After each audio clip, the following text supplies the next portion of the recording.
Reality screamed as it tore. One moment, the Avengers had been containing a reality stone breach in the ruins of a Kree warship. The next, existence itself fractured around them. Space folding, time stuttering, the fundamental laws of physics rewriting themselves in an eye blink. Tony Stark's sensors went haywire. Thor's lightning arced wildly. The Hulk roared as dimensional forces pulled at his very atoms. Then, silence. They crashed into Metropolis at sunset, the impact crater steaming in the middle of Centennial Park. 6 heroes from another universe sprawled across grass that had never known their world. Above them, the sky was wrong. Not the familiar blue of their Earth, but something subtly different, charged with an energy that made Thor's divine senses bristle. "Status report," Captain America groaned. Shield still gripped tight as he pushed himself to his feet. His super soldier physiology was already compensating for the dimensional transit, but something felt off. The air tasted different, heavy, expectant. "Armor's functional," Tony Stark reported, his faceplate retracting to reveal a rare expression of genuine concern. "But Jarvis is offline. No satellite connection, no Stark Industries network. Hell, I can't even find familiar GPS signatures." His arc reactor pulsed steadily in his chest, but his heads-up display was a mess of error messages and failed connection attempts. "We're not in Kansas anymore," Clint Barton muttered, knocking an arrow purely on instinct as he scanned their surroundings. The Master Archer's trained eye caught details the others might miss. The architecture of the distant buildings was familiar, yet foreign. The people gathering at the crater's edge were pulling out phones that looked almost but not quite right, and overhead. "By Odin's beard," Thor breathed, his grip tightening on Mjolnir. The Asgardians' divine senses were screaming warnings. "This realm, the very fabric of godhood here is different. I feel powers, ancient powers, that rival the All-Father himself." Natasha Romanoff was already moving, her body language shifting into something non-threatening as she assessed the gathering crowd. "We have civilians closing in, and if Stark's right about our location being completely unknown..." She didn't need to finish. They were operatives without support, heroes without backup, stranded in what might be a hostile reality. The Hulk merely growled, Banner's consciousness struggling with the gamma-powered rage monster for control. The dimensional transit had agitated him, and the strange energy permeating this world wasn't helping. That's when the sky darkened. Not with clouds, but with a figure. A man, if man was the right word, descending from the heavens with the casual grace of someone who belonged there. Red cape billowing, blue suit that seemed to absorb and reflect the dying sunlight. An emblem on his chest, a stylized S that somehow conveyed both hope and absolute power. Superman touched down at the crater's edge with impossible gentleness, his eyes impossibly blue, impossibly alien, sweeping across the assembled Avengers with an intensity that made even Thor shift his stance. Behind those eyes, the Kryptonian was performing calculations at super speed, threat assessment, power evaluation, potential civilian casualties if this went wrong. "I don't know who you are," Superman said, his voice carrying across the park with preternatural clarity, "or how you arrived in Metropolis, but I need you to stand down while we figure this out. No one needs to get hurt." Steve Rogers stepped forward, shield raised defensively but not aggressively. The super soldier's tactical mind was racing. This being had moved faster than anything he'd encountered outside of Thor at full power, and the casual confidence suggested strength to match. "I'm Captain America. We're the Avengers, and we're not looking for a fight. There was an accident with..." "I know what you're going to say before you say it," Superman interrupted gently, though the words carried weight. "Enhanced hearing, and I can hear 6 heartbeats, elevated adrenaline. And..." His eyes flickered briefly with red light, heat vision held in check. "Unusual energy signatures I've never encountered before. So here's what's going to happen. You're going to stay calm, My colleagues are going to arrive, and we're all going to sort this out like reasonable people." "Colleagues?" Tony asked, his armor's sensors still struggling to get a read on the flying man. "Nothing." It was like trying to scan a star. Thunder rumbled overhead. Not from Thor, who recognized the sound of atmospheric manipulation when he heard it. A figure materialized from the shadows at the crater's edge, darkness made manifest, pointed ears silhouetted against the fading light. The Batman stepped into view, his white eyes and the cowl fixed on the Avengers with an intensity that made Black Widow's spy instinct scream. Danger. "Superman," Batman's gravelly voice cut through the tension. "I've analyzed their arrival signature. Dimensional breach, origin unknown. Energy readings suggest reality manipulation on a massive scale." His gaze locked on Thor, and one of them registers as divine. Actual godhood, not meta-human mimicry. "I am Thor Odinson, son of Odin, prince of Asgard," Thor declared, Mjolnir crackling with lightning. "And I would speak with those who command such power in this realm. We are not enemies." The third arrival cut off his words. She simply appeared as if she'd always been there, standing between the two groups with the bearing of someone who'd walked battlefields for millennia. Wonder Woman, her armor gleaming in the twilight, her hand resting on a sword that hummed with divine energy that made Thor's godly senses flare with recognition. "A god from another pantheon," Diana said, her accent carrying the weight of ancient Greece. "Interesting, and warriors." Her eyes swept across Captain America, recognizing a kindred spirit. "You fight with honor. I can see it in how you stand." "The Trinity," Natasha whispered to Clint. "If this universe has versions of those legends, then we're in way over our heads," Clint finished. Batman's voice was cold calculation. "Watchtower, this is Batman. We have a code black scenario. Dimensional incursion, 6 unknowns, power levels ranging from peak human to potentially Kryptonian class. Requesting immediate transport for interrogation." "Interrogation?" Steve's voice hardened. "We're not criminals." "No," Superman said, his expression still kind but his posture unyielding. "But you're unknowns who appeared in the middle of my city with enough power to level it. So until we know you're not a threat." His eyes flickered red again, just for an instant. A reminder. "You're coming with us." Tony's repulsors began to glow. Thor's lightning intensified. The Hulk's growl deepened to a roar, and the Justice League's Trinity tensed, ready for battle. Earth's mightiest heroes had arrived in the DC universe, and their first impression was about to be written in fire and thunder. If you want to see more characters enter different universes, hit that subscribe button and drop the name of a character and the universe you'd want to see them in down in the comments below. Hope shines brightest in the darkest night. The standoff lasted 3 heartbeats, 3 eternal moments where the world's fate balanced on the edge of misunderstanding and pride. Steve Rogers saw it in Batman's posture, the Dark Knight's hand drifting toward his utility belt, calculating angles and weaknesses.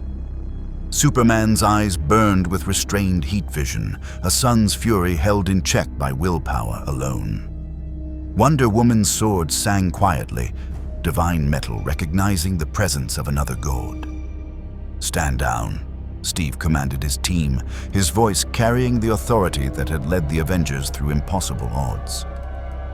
The shield lowered fractionally, not a surrender, but a gesture of peace from a soldier who understood that some battles shouldn't be fought. Tony Stark's repulsors flickered and died. "Cap, these guys just threatened us. They're protecting their city," Steve interrupted, his eyes never leaving Superman's. "Just like we would. Just like we have." He took a deliberate step forward, hands visible, weapon lowered. "I'm Captain Stephen Rogers, United States Army. Formally. We're not invaders. We're not conquerors. We're heroes who got thrown into your world by accident, and we're asking, respectfully, for a chance to explain. Superman's heat vision faded. Something in the captain's bearing, in the earnest conviction radiating from every word, struck a chord. Clark Kent had spent his life reading people, and this man's honor was genuine. All right, but the watchtower stands. We need to understand what we're dealing with. A space station? Tony asked, already intrigued despite himself. You guys have orbital infrastructure. Defensive satellites? What kind of... Focus, Stark, Natasha murmured. Batman hadn't relaxed an inch. The Dark Knight's white-eyed cowl remained fixed on each Avenger in turn, his detective's mind cataloging weaknesses, analyzing fighting styles from their stances alone. The armored one, arrogant genius type, probably billionaire given the tech level. The super soldier, military discipline, natural leader, potential threat level moderate. The god, actual divine being, unpredictable. Highest threat, the green creature, rage-based transformation, emotional trigger, exploitable. The two peak humans, spies or assassins, familiar territory. You're analyzing us, Clint said flatly, his archer's eye catching the minute shifts in Batman's attention. Running threat assessments. Probably already have 3 ways to take each of us down. The corner of Batman's mouth might have twitched. Might have. 4. Bruce. Wonder Woman's voice carried gentle warning. They've shown good faith. Good faith doesn't mean trustworthy. Batman's voice was gravel and certainty. Dimensional breaches don't just happen. Someone or something sent them here. Could be an invasion scout. Could be a Trojan horse. Could be exactly what I said. Steve cut in, his tone respectful but firm. Soldiers caught in the wrong place at the wrong time. We were fighting a threat to our world when our reality broke. We didn't choose this. Thor stepped forward, Mjolnir held loosely but radiating power that made the very air shimmer. I sense great power in this realm. Powers that echo the world tree itself, yet different. Older, perhaps. More. He met Wonder Woman's gaze directly, god to god. Complex. You wear the mantle of divine warrior. I am Thor, son of Odin, god of thunder. I give you my oath, we mean your people no harm. Diana studied the Asgardian with eyes that had seen millennia of battle, of gods and monsters and the spaces between. His lightning felt different from Zeus's, foreign yet unmistakably divine. But his bearing was honest, and Amazons respected warriors' oaths above nearly all else. I am Diana of Themyscira, she replied, her hand leaving her sword hilt. Called Wonder Woman in this world of mortals. Your oath is noted, Thor Odinson. But understand, we have seen gods fall to corruption. We have watched the righteous become tyrants. Good intentions. Her eyes flickered to Superman for just an instant. Do not guarantee good outcomes. The weight in those words struck Steve like a physical blow. There was history there, pain buried beneath warrior stoicism. What had happened in this world to make a goddess speak of fallen heroes with such bitter certainty? The watchtower, Superman repeated, his tone brooking no argument now. We can have this conversation in a secure environment. Batman's right to be cautious. We've faced dimensional threats before. Some of them wore friendly faces at first. And if we refuse? Tony asked, though his stance suggested he already knew the answer. Then we have a problem. Superman's voice remained kind, but the temperature dropped 10 degrees. The man of steel rose into the air, cape billowing, a living reminder that gods walked this earth. Because I can't let unknown superpowered beings roam free in my city. Not until I know they're safe. I've seen too much destruction, too many good people hurt, to take that risk. The Hulk's growl intensified. Banner's controls slipping as the Gamma Beast recognized the challenge in Superman's words. Green fists clenched, the ground beneath his feet cracked. Easy, big guy, Natasha said softly, her hand gentle on the Hulk's massive arm despite the danger. Not now, not yet. Batman's hand definitely moved toward his belt. If that thing goes critical, he's not a thing. Steve's voice cut like his shield's edge. He's our teammate, and he'll stand down because we're not starting a war in the middle of a civilian park. The captain turned to face the Hulk directly, meeting those rage-filled eyes without flinching. "Bruce, I need you." "The team needs you, but I need Banner, not the Hulk. Can you give me that?" For a long moment, the Gamma Beast stared at the super soldier. Then, with a shudder that seemed to ripple through reality itself, green faded to pale. The massive frame shrank. Dr. Bruce Banner stood there in shredded clothing, looking exhausted and embarrassed in equal measure. "Sorry," Banner muttered, hugging himself against the sudden chill. "Dimensional transit, stress, new powers everywhere. I'm good now." Batman's expression didn't change, but something in his posture suggested grudging respect. Control. The scientist had control over a monster that could level cities. That was notable. "The watchtower," Diana said, her voice gentler now. "You'll be treated as guests unless you prove otherwise. We have food, medical facilities, and a chance to understand what brought you here. Perhaps even a way to send you home." That word hung in the air. Home, a universe away, maybe forever. Steve looked at his team, battered, displaced, stranded in a reality where gods wore capes and heroes apparently had orbital fortresses. They needed time, information, and maybe, just maybe, these three powerful beings in front of them could be allies rather than enemies. "All right," the captain said, shield sliding onto his back. "We accept your hospitality, but we're not prisoners, and we're not giving up our weapons." "Wouldn't ask you to," Superman said, descending back to Earth with a soft thud. His hand extended toward Steve, a gesture of peace, human to human despite the godlike power radiating from his Kryptonian cells. "Welcome to our world, Captain Rogers. I'm Superman, but you can call me Clark when we're not being formal. That's Batman, don't expect a first name there, and Wonder Woman is Diana." Steve took the offered hand. The grip was carefully controlled, but the strength behind it was unmistakable. This being could crush diamonds without thinking, could probably juggle tanks, and he was choosing gentleness. "Appreciated," Steve said. "Though I have to ask, Superman? Batman? Wonder Woman? You all use code names."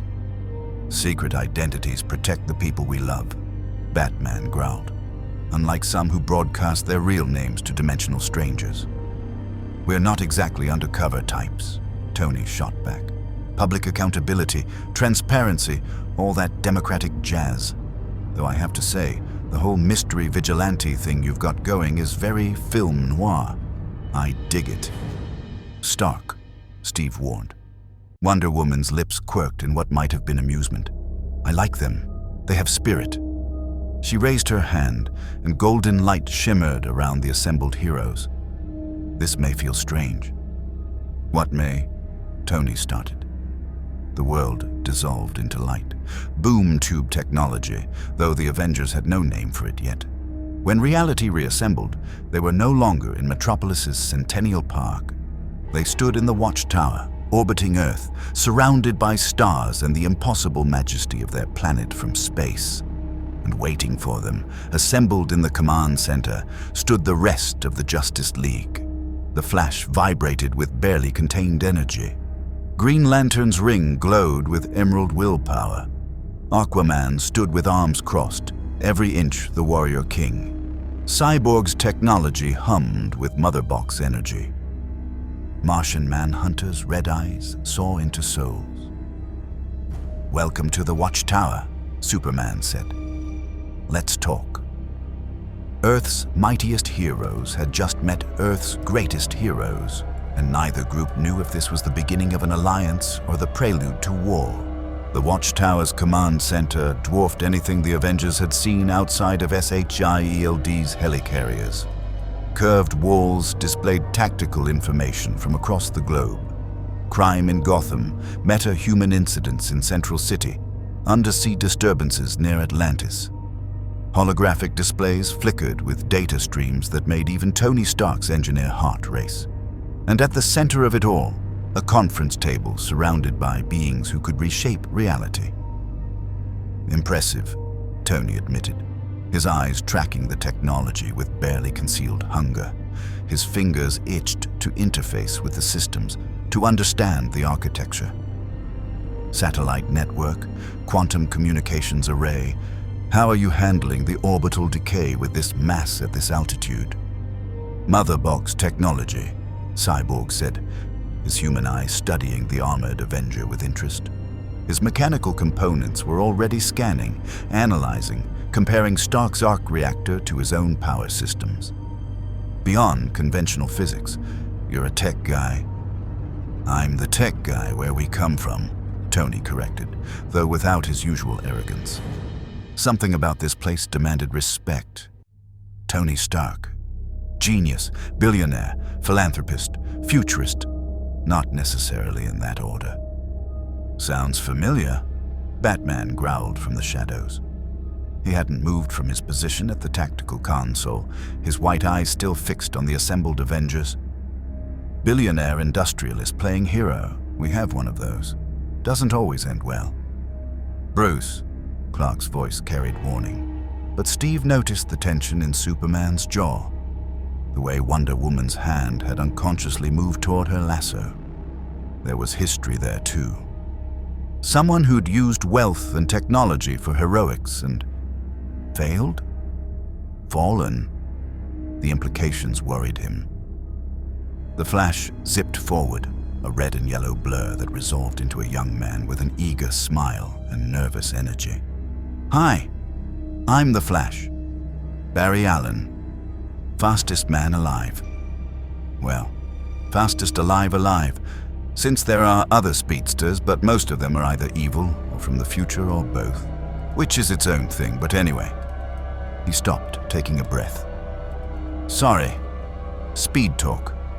Happens when I'm excited. And dimensional travelers are definitely exciting. Where are you from exactly? Different Earth? Different universe? Different reality marble? Is your dimensional frequency compatible with ours, or are you experiencing quantum flux? Do you... Barry, Green Lantern interrupted, his ring glowing brighter. Breathe. The pilot turned to Thor, professional curiosity overriding caution. Hal Jordan, Green Lantern, part of an intergalactic police force, and you read as God? Actual divine entity? Aye. Thor inclined his head respectfully. I am Thor of Asgard, Prince of the Realm Eternal. My father Odin commands the 9 realms, and I wield Mjolnir, forged in the heart of a dying star. Lightning crackled around the hammer for emphasis. I sense great power in your ring, warrior. It resonates with something primal. Willpower, given form? Got it in one, Hal said, impressed despite himself. Powered by the emotional spectrum, willpower specifically. There are other colors, other emotions, but green's the sweet spot between rage and fear. He paused. Your world has gods. Our world has gods too, Wonder Woman said quietly. The Greek pantheon, among others, but Thor's divinity is different, foreign, which raises questions. All the questions, Batman agreed, finally stepping fully into the light. He approached the Avengers like a predator circling prey, his movements precise and controlled. Starting with, how did you get here? The energy signature of your arrival matches Reality Stone manipulation, but there's no stone. No Infinity Stone at all in your possession? Natasha and Clint exchanged glances. How did Batman know about Infinity Stones? The stone was destroyed in the breach, Bruce Banner explained, stepping forward despite his nervousness.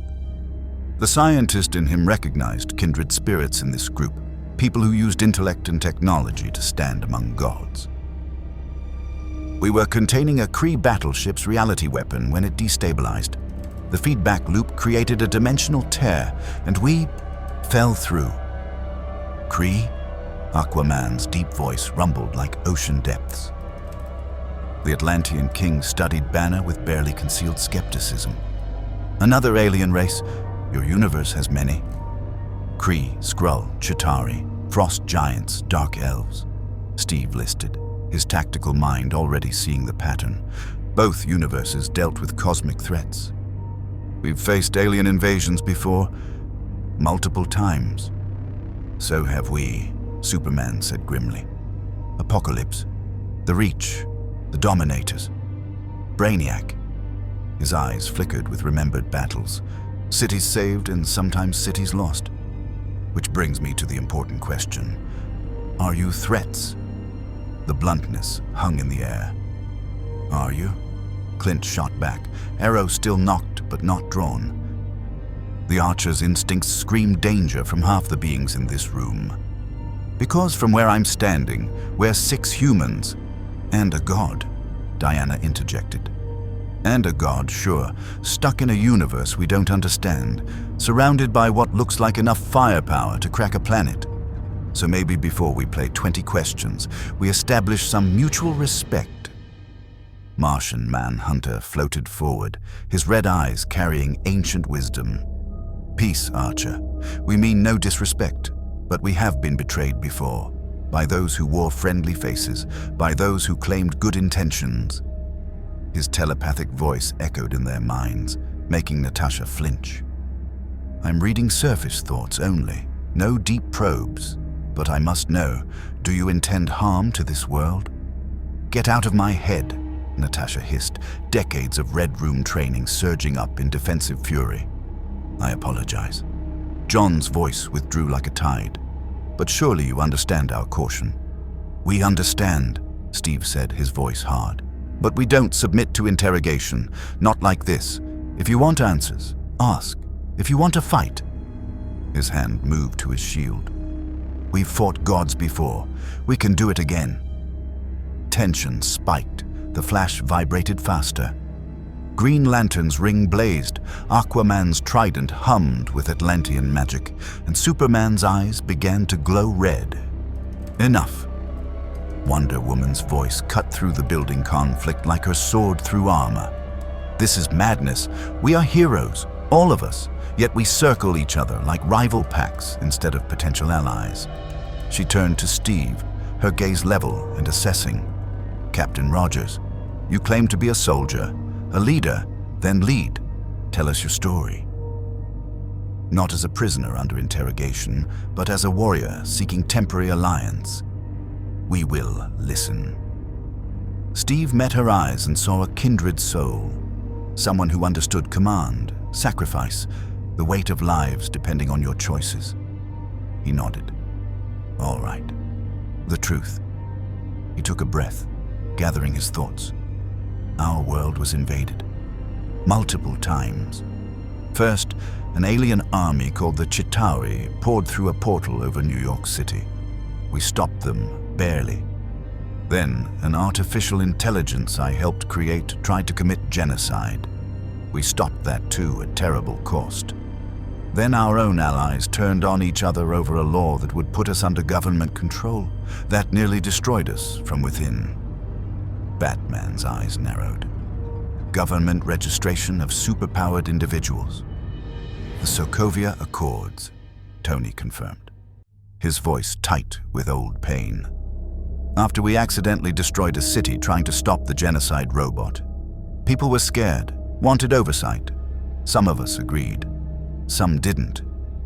He glanced at Steve. We don't talk about it much.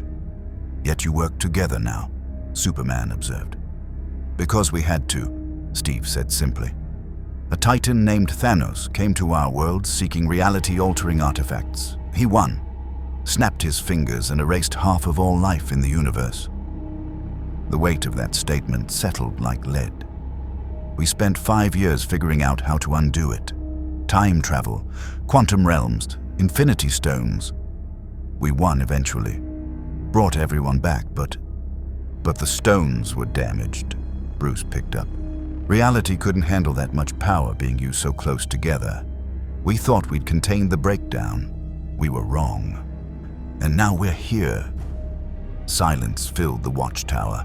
The Justice League processed the implications, a universe saved at incredible cost, heroes who'd faced literal universal extinction and found a way to win. Half of all life, Flash whispered. Just gone? For 5 years, Natasha confirmed, her voice hollow. Parents lost children, children lost parents. The world fell apart, and when we brought them back, she didn't finish. Didn't need to. The trauma was written in every line of her face. You're survivors, Diana said softly. Warriors who have seen the abyss and walked back from it. I understand now. Your caution, your readiness to fight. You expect the worst because you've lived through it. And you haven't? Steve challenged gently.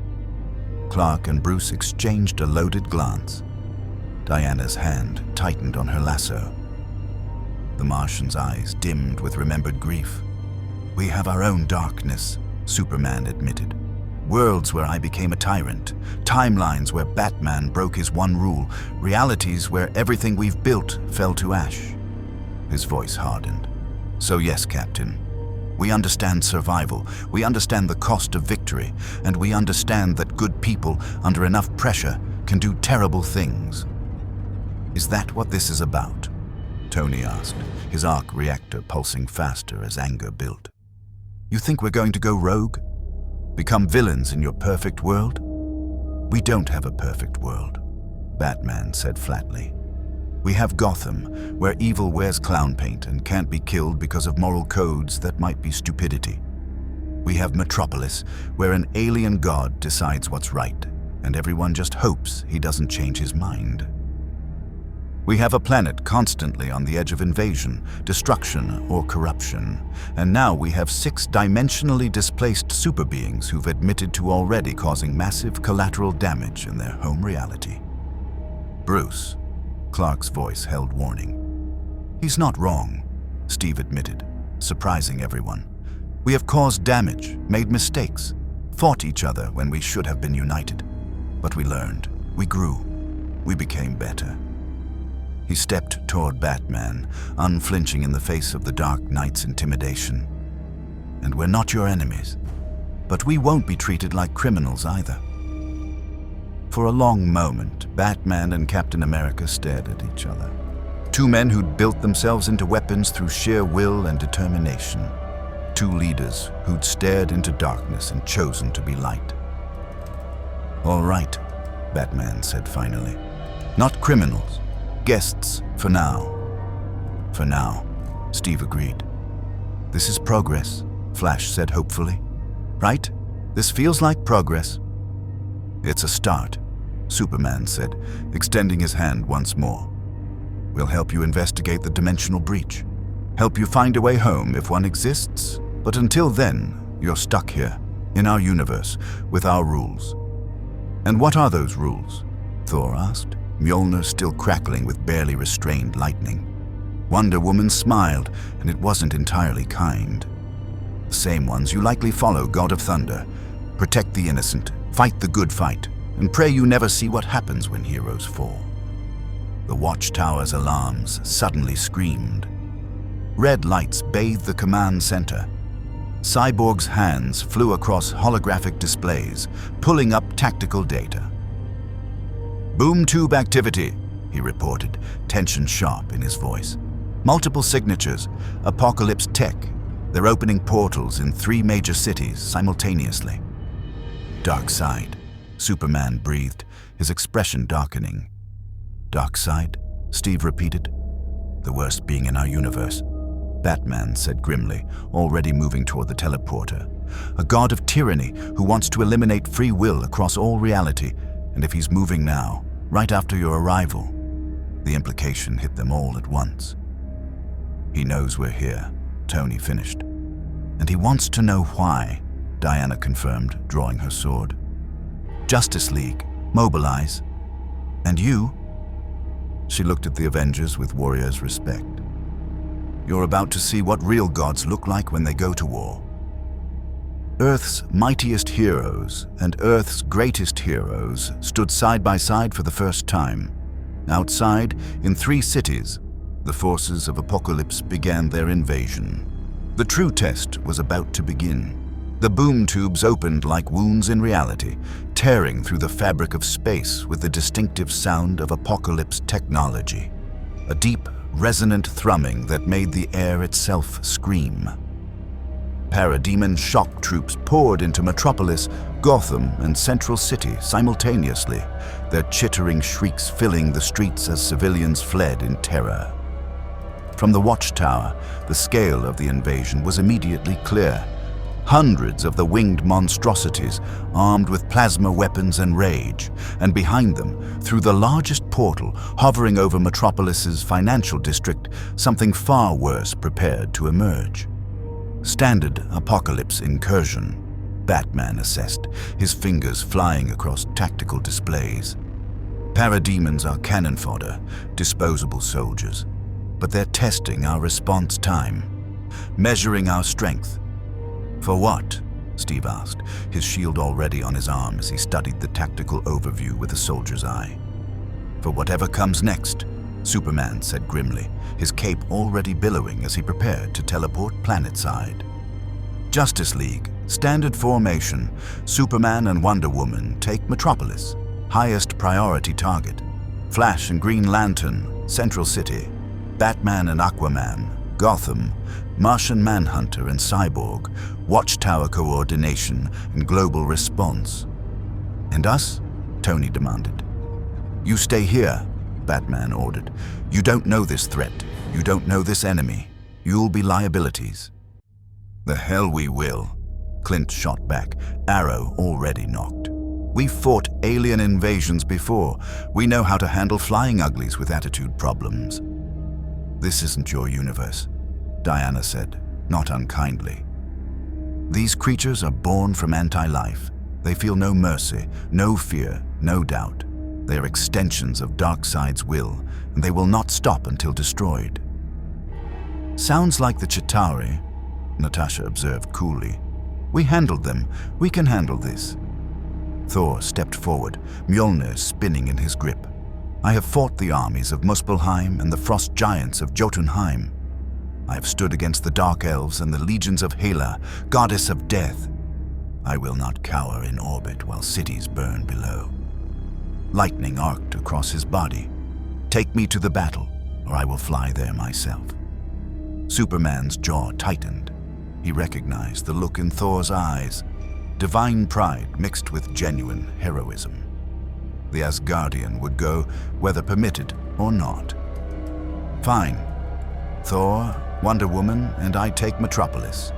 Captain, you're with Batman in Gotham if you can keep up. Stark. Goes where the tech fight is? Tony interrupted. Which I'm guessing is wherever your computer guy needs backup. He nodded to Cyborg. You and me, we coordinate the orbital strikes and keep communications running. I don't need, Cyborg started. Yeah, you do, Tony cut in, his arc reactor pulsing as his armor's systems interfaced with the watchtower's network.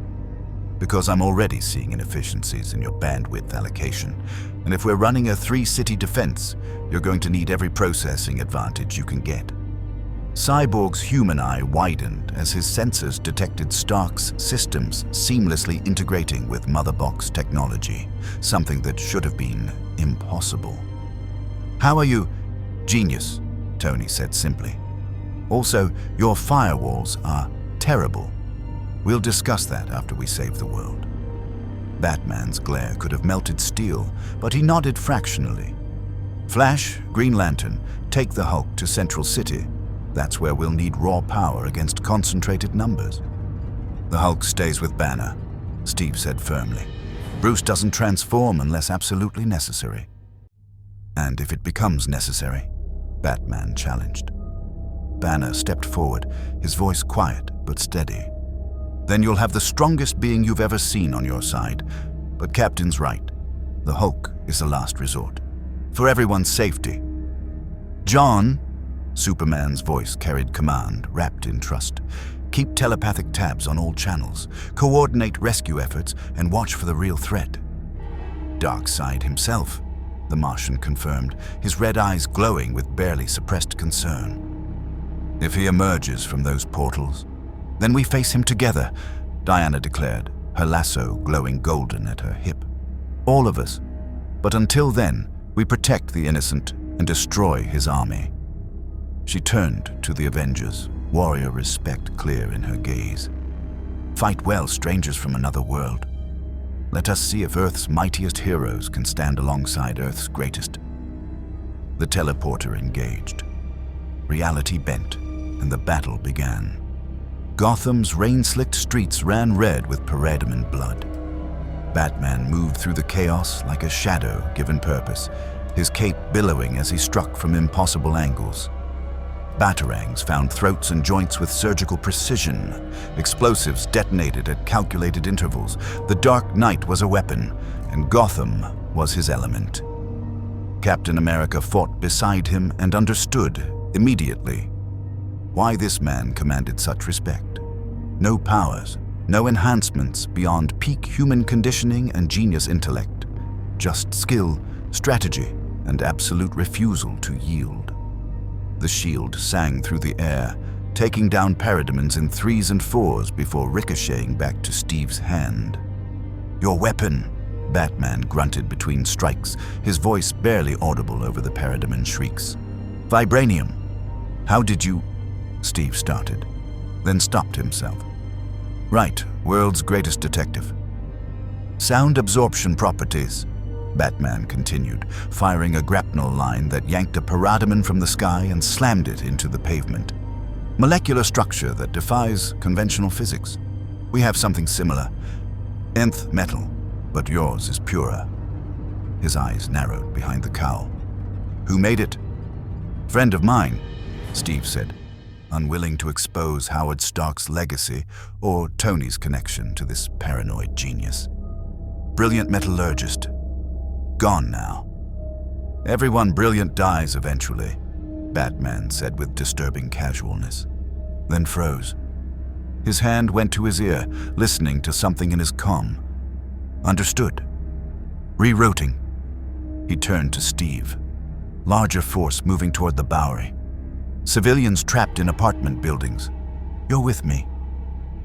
They moved as one, two soldiers in perfect sync despite having met mere hours ago. Steve understood why Batman didn't smile. There was nothing to smile about in Gotham's perpetual midnight. This city bred darkness, fed on it, and produced heroes who had to be harder than the evil they fought. "You don't kill," Steve observed as they ran, parademons falling in their wake. "Never, even when it would save lives. Especially then." Batman's voice was iron. "Because the moment I cross that line, I become what I fight, and Gotham needs a symbol of justice, not vengeance." "Your world has heroes who do kill," Steve noted, thinking of Wonder Woman's sword, the casual way she discussed eliminating threats. "And I have contingencies for all of them." Batman glanced sideways at the captain. "Including you now. That shield, I've calculated 17 ways to neutralize it. 23 ways to neutralize you, and if you become a threat, you'll stop me," Steve finished. Not a question. He'd seen it in Batman's eyes from the start. This man planned for every eventuality, including the betrayal of his closest allies. "You don't trust anyone." "I trust them to do what they think is right," Batman corrected. "I just don't trust that we'll always agree on what right means." Before Steve could respond, they rounded the corner into hell. 100 parademons had cornered civilians in a collapsed brownstone, plasma weapons charging for a massacre. The terrified faces of families, children clutching parents, elderly couples holding hands one last time, stared death in its chittering face. "We can't," Steve started. Batman was already moving. Smoke pellets created instant cover. Explosive batarangs detonated in precise patterns, bringing down the building's facade on half the parademon force. The Dark Knight was a tornado of fists and fury, but there were too many, converging too fast. Steve's shield flew, protecting a family of 4 from plasma fire. But the angle was wrong. He couldn't return to him in time. Parademons closed in on his position, and for the first time since arriving in this universe, Captain America faced genuine doubt. Then thunder rolled across Gotham's sky. A flash of red and blue. Superman descended like a meteor, heat vision carving through parademon ranks with surgical precision. In seconds, the battlefield shifted. The Man of Steel moved faster than thought, each movement saving lives, each action calculated for maximum protection with minimum collateral damage. "Batman, report," Superman said calmly, as if he hadn't just single-handedly eliminated a company-strength enemy force. "Sector clear," Batman confirmed. "But this was a distraction. Where's the main force?" "Metropolis." Superman's face darkened. Darkseid's general just emerged from the central portal, Steppenwolf, and he brought an army. In Metropolis, Thor and Wonder Woman stood back-to-back atop a skyscraper's roof, surrounded by the broken bodies of 24 parademons. Lightning and divine fury had cleared the immediate area, but the sky boiled with more enemies. "You fight well for a foreign god," Diana said, breathing hard despite her divine endurance. Her sword ran with parademon ichor, and her armor was scored with plasma burns that were already healing. "As do you for a warrior of this realm," Thor replied, Mjolnir crackling with barely restrained power. "But these are fodder. I have faced armies that would darken your skies. Where is the true challenge?" As if in answer, the massive boom tube over Metropolis flared with hellish light. A figure emerged, massive, armored, carrying an electrified axe that hummed with the power to cleave worlds. Steppenwolf, Darkseid's general, surveyed the city with contempt. "For Darkseid," the general roared, his voice carrying across Metropolis like thunder. "For the glory of Apocalypse." "There," Diana said grimly. "There is your challenge." Thor grinned, all Asgardian battle joy and divine confidence. Finally. They launched themselves at the general simultaneously, Amazon Fury and Asgardian lightning crashing into Apocalypse steel. The impact shattered windows for 3 blocks. In Central City, the Flash was a red blur evacuating civilians faster than thought, while Green Lantern's constructs, massive green walls and weapons forged from pure willpower, held back the parademon swarm. Bruce Banner coordinated from the ground, his scientific mind identifying structural weaknesses and directing rescuers with precision. "Keep them contained," Hal Jordan shouted, his ring blazing as he formed a giant baseball bat and literally swatted parademons from the sky. "Flash, how many civilians left in the impact zone?" 17, Barry called back, his voice carrying that manic edge that came with thinking and moving faster than everyone else. "No, wait, 15. Actually 12. Okay, everyone's clear. Hal, bring the house down." The Green Lantern grinned and formed a massive hammer construct. "With pleasure." The building, already structurally compromised by parademon weapons, collapsed in a controlled demolition that buried half the attacking force. The other half converged on the heroes with renewed fury. That's when Bruce Banner's scientific calm broke. "They're not just attacking randomly, they're hurting us. Forcing us into concentrated defensive positions while their forces spread to secondary targets. That's actually really smart for mindless monsters," Flash admitted. "They're not mindless," Banner realized with growing horror. "They're networked, controlled by a central intelligence, which means somewhere, someone is watching this battle and learning our tactics." "Darkseid," Hal breathed. "He's studying us." "And if he's studying us," Banner's eyes widened, "he's studying the Avengers, learning about dimensional travelers with powers he's never encountered before." In the watchtower, Tony Stark and Cyborg coordinated global defenses while simultaneously building something new. Stark's armor interfaced with Mother Box technology in ways that should have been impossible, creating hybrid systems that were stronger than the sum of their parts. "You're not just a tech guy," Cyborg observed, watching Stark work. "You're something else. That arc reactor is the only thing keeping shrapnel from entering my heart and killing me," Tony said casually. "Long story. Terrorists, cave, box of scraps. You know how it goes." "I was nearly killed in an accident too," Cyborg admitted quietly. "My father used Mother Box technology to save me. Now I'm more machine than man, and some days I don't know which parts are really me anymore." Tony paused, his helmet retracting so Cyborg could see his human face. "I get it. When you're rebuilt by technology, you wonder if you're still you. But here's what I've learned. You're not defined by your parts. You're defined by your choices, and you chose to be a hero. That's all that matters." Before Cyborg could respond, his systems screamed warnings. "Tony, I'm detecting massive energy buildup in Metropolis. Steppenwolf is..." The transmission cut off as every screen in the watchtower showed the same image. A massive boom tube, larger than any before, opening over Metropolis's city center, and through it, a figure of ultimate darkness prepared to step into their reality. "No," Cyborg whispered. "He wouldn't, not yet. We're not ready for..." But Tony Stark was already running calculations, his genius mind processing impossible odds and finding solutions where none should exist. "Get Superman on the line. Get everyone. Because I don't know who's coming through that portal, but I'm guessing it's bad news." "That," Cyborg said, his voice hollow with dread, "is Darkseid, the god of tyranny. And if he's manifesting physically rather than just sending his armies, then this isn't an invasion," Tony finished, his arc reactor pulsing faster as his armor prepared for war. "This is an extinction event. On Earth, in 3 cities, heroes of 2 universes fought side by side against impossible odds. And in orbit, 2 technological geniuses realized they weren't just fighting to save cities. They were fighting to save all of reality from a being who wanted to end free will itself. The real battle was about to begin."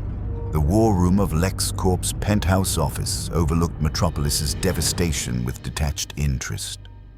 Lex Luthor stood before floor-to-ceiling windows, watching Superman and an unknown god battle Steppenwolf with the clinical fascination of a man who saw every crisis as opportunity. Behind him, holographic displays tracked the dimensional breach energy signatures, cataloging power outputs, analyzing fighting styles, calculating potential. "Fascinating," Lex murmured, his brilliant mind already 3 steps ahead of the present moment. 6-dimensional travelers, unknown power sets, unknown allegiances, and Superman, predictably, welcomed them with open arms. His fingers danced across a holographic keyboard. Because the alien god never met a potential threat he didn't want to befriend. An alert chimed. Coded. Encrypted 27 layers deep. Lex smiled. 5 minutes later, Tony Stark materialized in LexCorp's private teleportation bay, not officially affiliated with the Watchtower network, but Luthor had never been one to limit himself to official channels. The genius billionaire philanthropist stepped out of the light, his armor's sensors immediately cataloging security systems, escape routes, and potential threats. "Impressive response time," Tony said, helmet retracting to reveal an expression that carefully balanced curiosity and wariness. "Your invitation said you had information about dimensional breaches and resources that could help us get home." "I have many things, Mr. Stark," Lex replied, turning from the windows. "Or should I say, Tony, we're both billionaire geniuses who've used our wealth to shape the world. Formalities seem unnecessary between peers." Tony's eyes narrowed fractionally. He recognized the game. Luthor was establishing common ground, building rapport, creating the foundation for manipulation. Tony had used the same techniques 1,000 times. Peers. Right. Except I use my tech to save the world. What do you use yours for? Also to save the world, Lex said smoothly. just not from the same threats you prioritize. He gestured to the windows, where Superman's red cape billowed as he fought. Tell me, Tony, what do you see when you look at him? A hero doing his job, Tony replied carefully. I see a god deciding what's right for 7 billion humans who never asked for his protection. Lex's voice carried passionate conviction. He could end hunger tomorrow, cure disease, enforce peace across the globe. But he doesn't. Do you know why? Because he respects free will, Tony suggested. Because he's playing at being human, Lex corrected. Pretending his Kryptonian heritage doesn't make him fundamentally other, fundamentally superior, and we're supposed to just trust that this being, who could liquefy our planet's core with his heat vision, will always choose benevolence over control. Tony remained silent, because the argument wasn't wrong. He'd had the same debates about vision, about wonder, about every enhanced being who could reshape reality with a thought. Power demanded accountability. I see I've struck a chord, Lex observed. Your world has experience with superpowered oversight, doesn't it? I've been analyzing the data from your dimensional breach. Fascinating quantum signatures. They carried echoes of policy debates, philosophical conflicts, a team fractured by disagreements about governmental control. You're reading a lot into quantum signatures, Tony said, but his voice was tight. I'm reading what's written in your face, Lex replied. You've wrestled with this question before. How to control the uncontrollable, how to ensure that beings with godlike power remain accountable to the humans they claim to protect. He pulled up holographic files. The Sokovia Accords, a framework for superpowered registration and oversight. It split your team in half.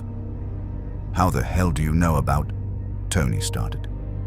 Because I've developed similar proposals here, Lex interrupted. Repeatedly.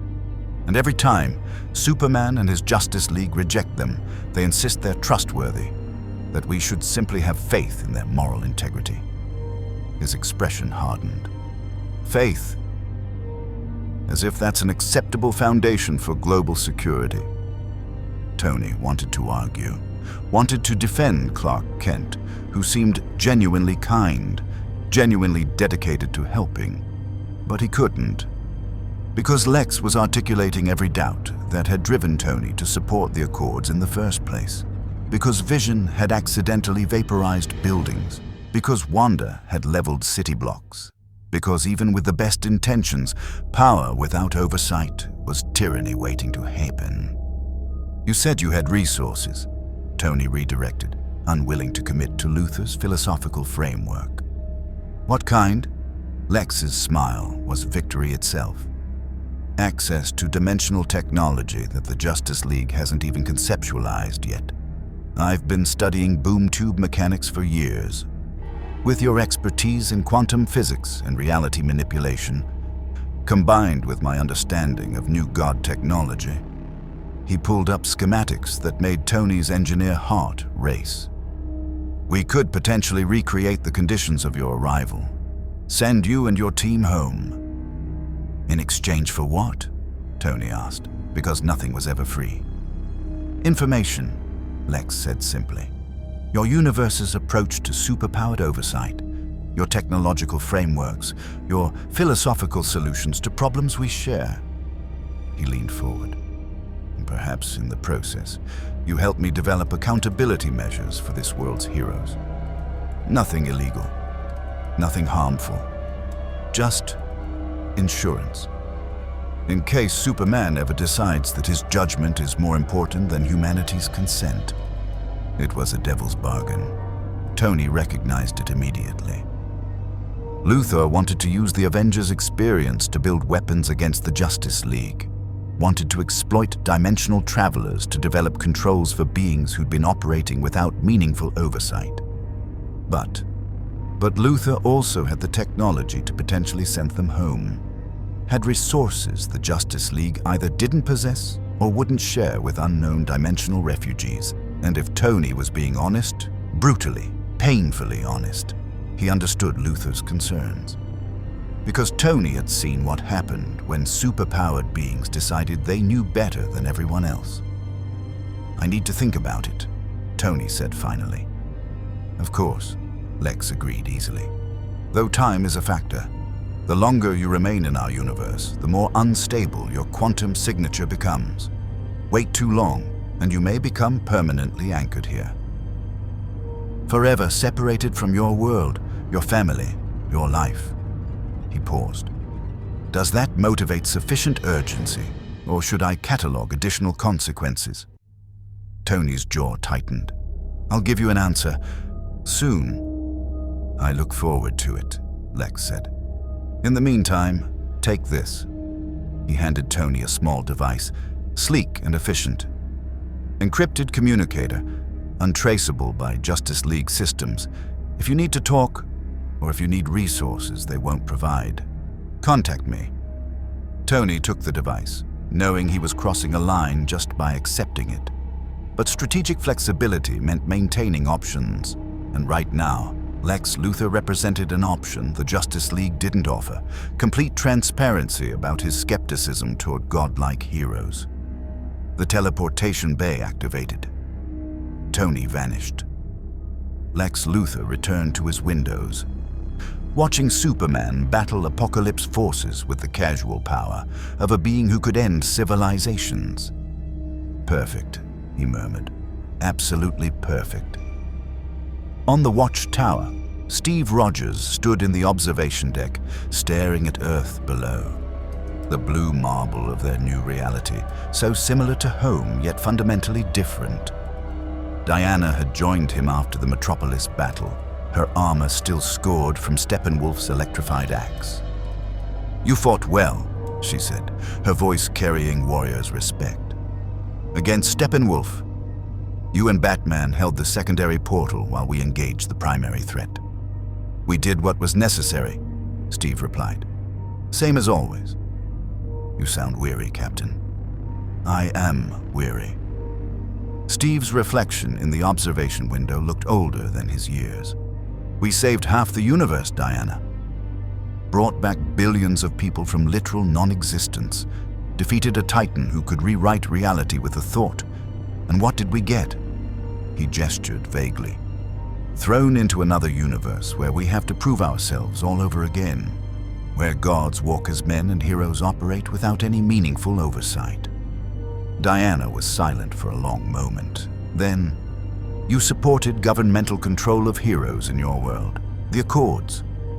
How did you—" John shared surface impressions after the Watchtower meeting. Not details, just themes. She joined him at the window. "I understand the impulse. To want structure, rules, to ensure power is used responsibly. But you don't agree," Steve guessed. "I think rules written by fearful humans rarely account for impossible situations," Diana said carefully. "I've watched governments become corrupt, seen laws used to justify atrocities, and I know that sometimes heroes must act against the will of those they protect to save them from themselves." "That's tyranny," Steve said flatly. "That's nuance," Diana corrected. "The world isn't simple, Captain. Evil isn't always obvious, and sometimes the greatest threats wear the faces of allies." She paused. "Batman doesn't trust us. Any of us. He has plans to kill every member of the Justice League if we go rogue." Steve turned to face her fully. "That's insane." "Is it?" Diana's eyes held ancient sadness. "We have a Superman from another timeline, the Injustice timeline, who became a dictator after the Joker murdered his pregnant wife. He instituted global peace through absolute control, killed anyone who opposed him, ruled as a tyrant for years." She met Steve's gaze. He meant well. He truly believed he was saving the world, and perhaps, in some ways, he was. Crime dropped, wars ended, famine decreased. "At the cost of freedom," Steve breathed. "At the cost of everything that makes humanity worth saving," Diana agreed. "So tell me, Captain Rogers, if you knew Superman could become that, would you support Batman's contingencies? Would you prepare to kill a good man because of what he might become? The question hung between them like a blade. I don't know, Steve admitted. In my world, we nearly destroyed ourselves over that exact debate. Tony wanted oversight, accountability, measures to prevent heroes from going rogue. I thought trust and freedom were more important. We fought, we fractured, and we were both right and both wrong. That's the curse of leadership, Diana said gently. The knowledge that every choice you make will save some and doom others, that perfect solutions don't exist, that sometimes you must choose between terrible options and hope you can live with the consequences. Before Steve could respond, alarms screamed through the watchtower. Martian Manhunter's voice echoed through the station's comm system. All Justice League personnel, code Black Emergency. Darkseid's main assault force has breached Earth's orbit. Estimated arrival in 90 seconds, and we're detecting something else. A second dimensional signature. Massive energy output. Unknown origin. Steve and Diana ran for the command center. When they arrived, every screen showed the same impossible sight. Darkseid's massive flagship, eclipsing the moon, bristling with weapons that could crack continents. And beside it, tearing through reality itself, a second breach. That's not a boom tube, Cyborg reported, his mechanical fingers flying across holographic controls.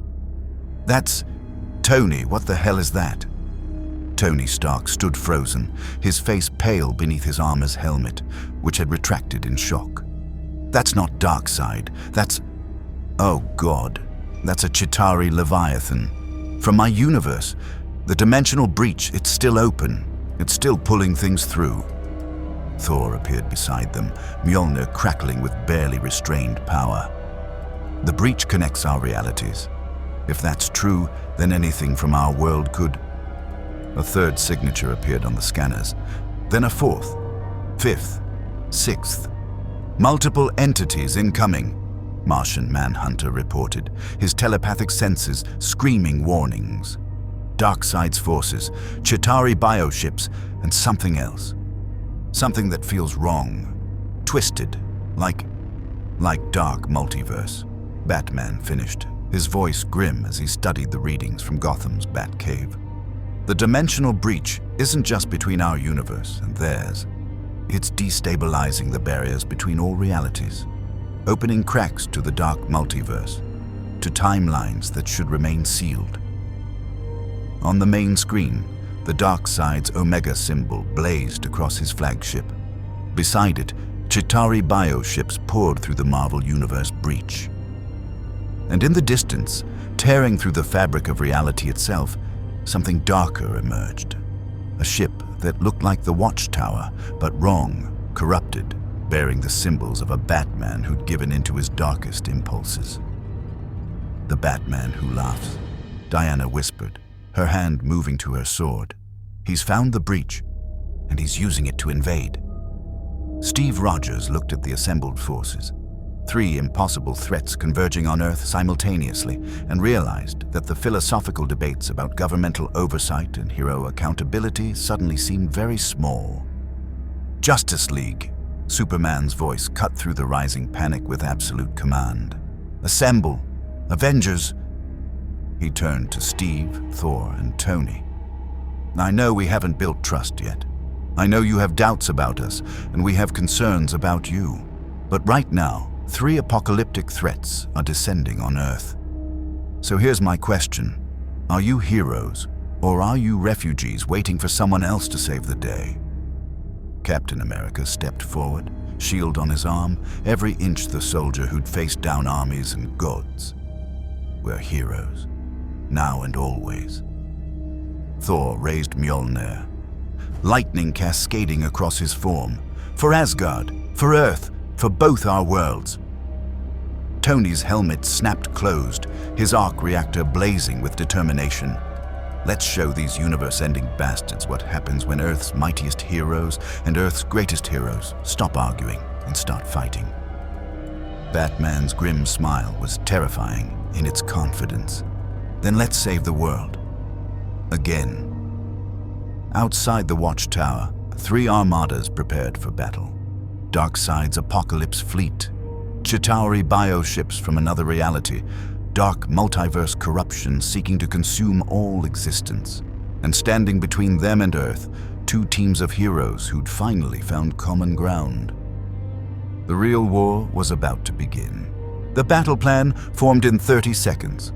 Batman's tactical genius combined with Steve Rogers' military experience, refined by Superman's strategic thinking and Wonder Woman's millennia of combat wisdom.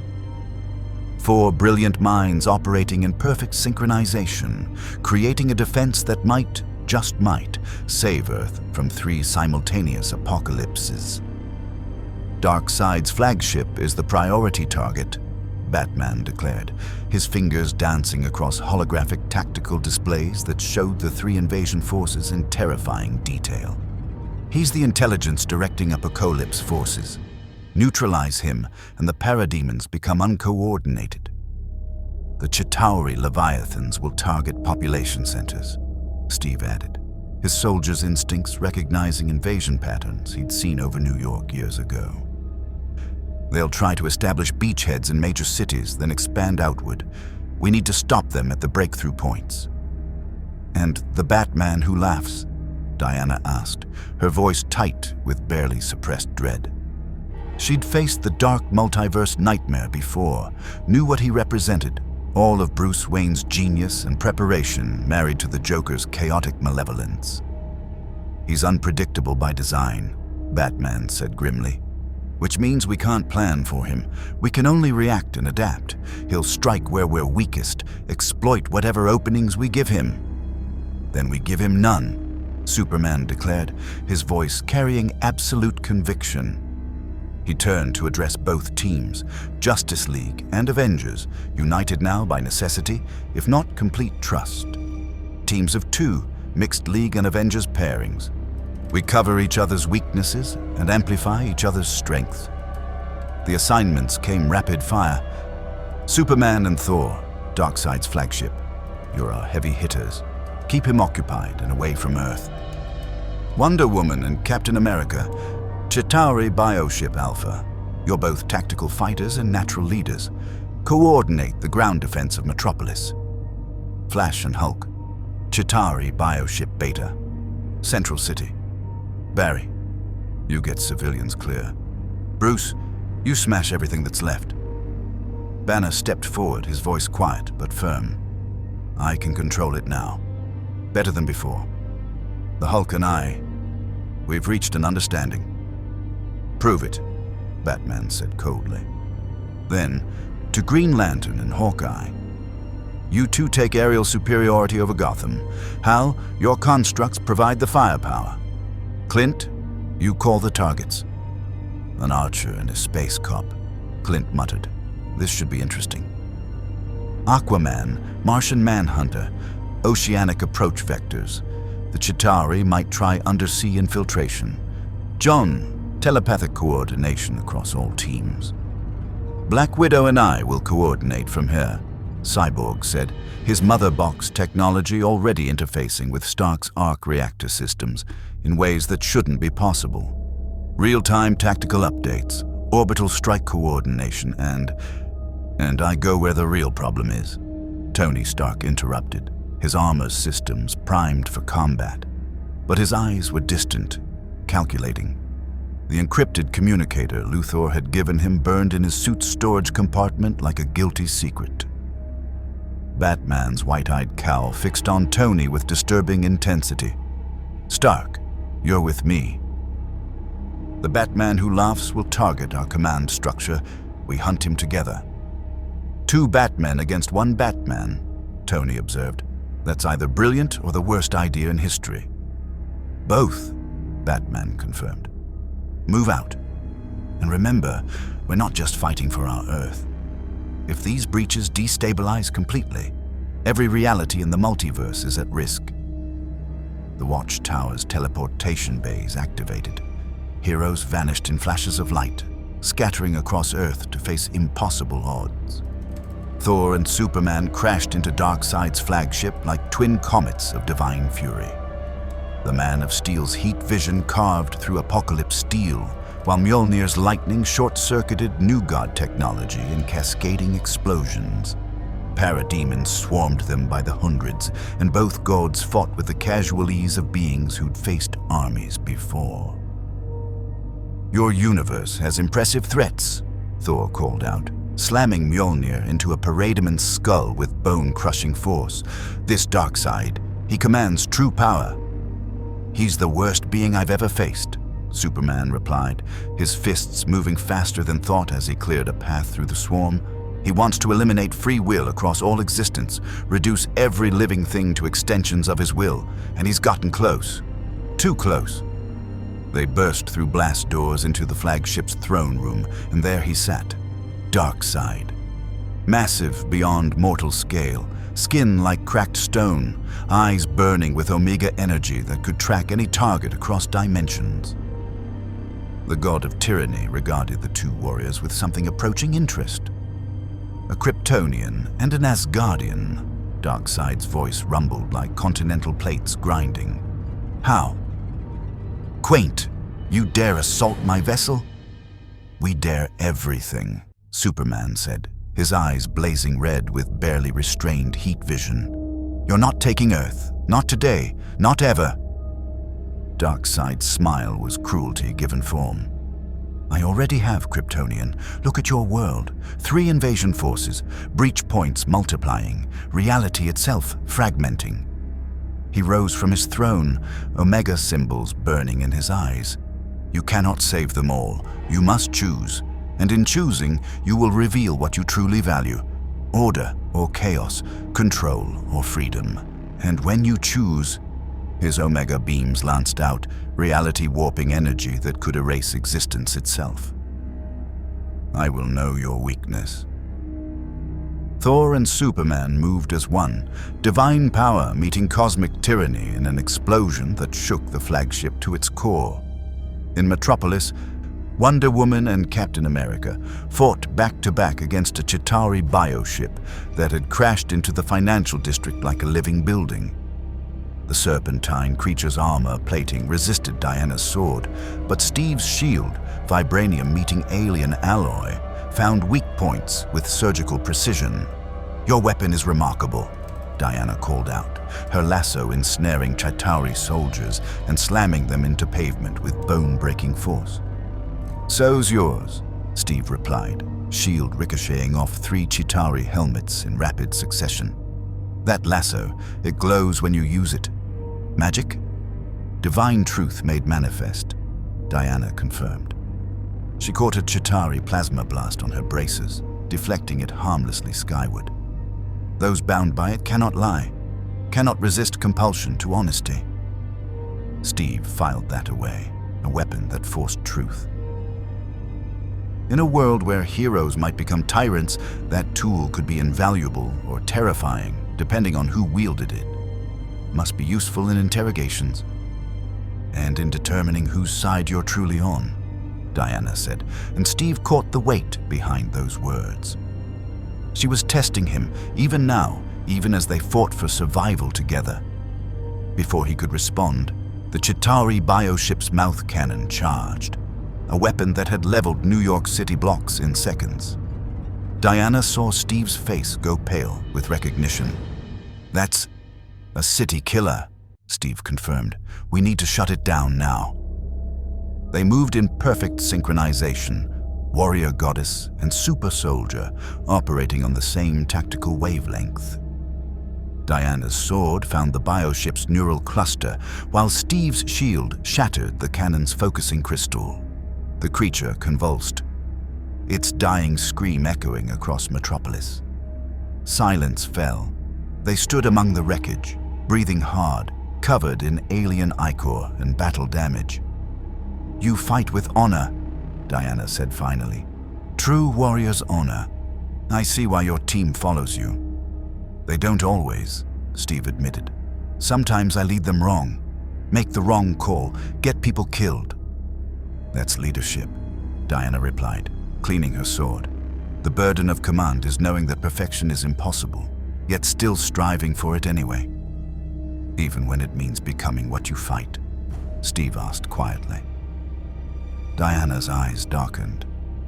Especially then, because the alternative, giving in to expedience, to pragmatism without principle, leads to the injustice timeline, to heroes who decide they know better than those they protect.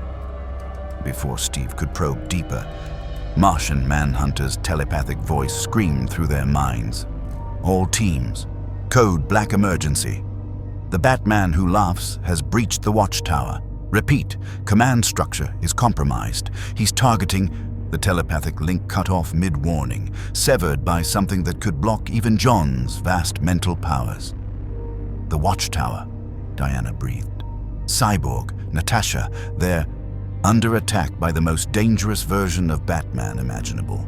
Steve finished grimly. He tapped his comm. This is Captain America to all teams. We've got a hostile in our command center. Tony, Batman, whatever you're doing, you need to get to the watchtower now. No response. Just static. Steve and Diana exchanged looks of shared dread. Somewhere in orbit, the Batman who laughs was executing a plan that had likely been set in motion the moment the dimensional breach opened, and the two people best equipped to stop him, the genius billionaire and the world's greatest detective, were nowhere to be found. In the skies above Gotham, Hawkeye and Green Lantern made an unexpectedly effective team. Hal's ring constructs, massive green weapons forged from pure willpower, provided overwhelming firepower, but they were broad-stroke solutions. Clint's arrows, precisely targeted, strategically placed, found the weak points in Chitauri formations that the ring constructs then exploited. Little to the left, Clint called, drawing and releasing in one smooth motion. The arrow struck a Chitauri command unit's eye socket. Now hit that cluster. Hal formed a massive green sledgehammer and pulverized the now leaderless formation. You know, for a guy with no powers, you're pretty good at this. I'm very good at this, Clint corrected, already tracking his next target. I'm also very good at recognizing when someone's not telling the whole truth. So here's my question, Hal. What aren't you people telling us about this universe? The Green Lantern's construct flickered fractionally. What makes you think? You all keep mentioning an injustice timeline, like it's some kind of cautionary tale. Diana gets sad every time Superman makes a decision. Batman has contingency plans to kill his own teammates. And now we're fighting 3 simultaneous apocalypses like it's just another Tuesday. Clint's arrow took down a Chitauri flyer mid-dive. So yeah, I think you're hiding something. Something about what happens when heroes in this universe go bad. Hal was silent for a long moment, his ring carving through Chitauri ranks with emerald fury. Finally, there's a parallel Earth, a different timeline. The Joker tricked Superman into killing Lois Lane and their unborn child. Used fear toxin and kryptonite to make Clark think she was Doomsday. Superman killed her, destroyed Metropolis in the process. Millions died. Clint's next arrow missed its target by an inch.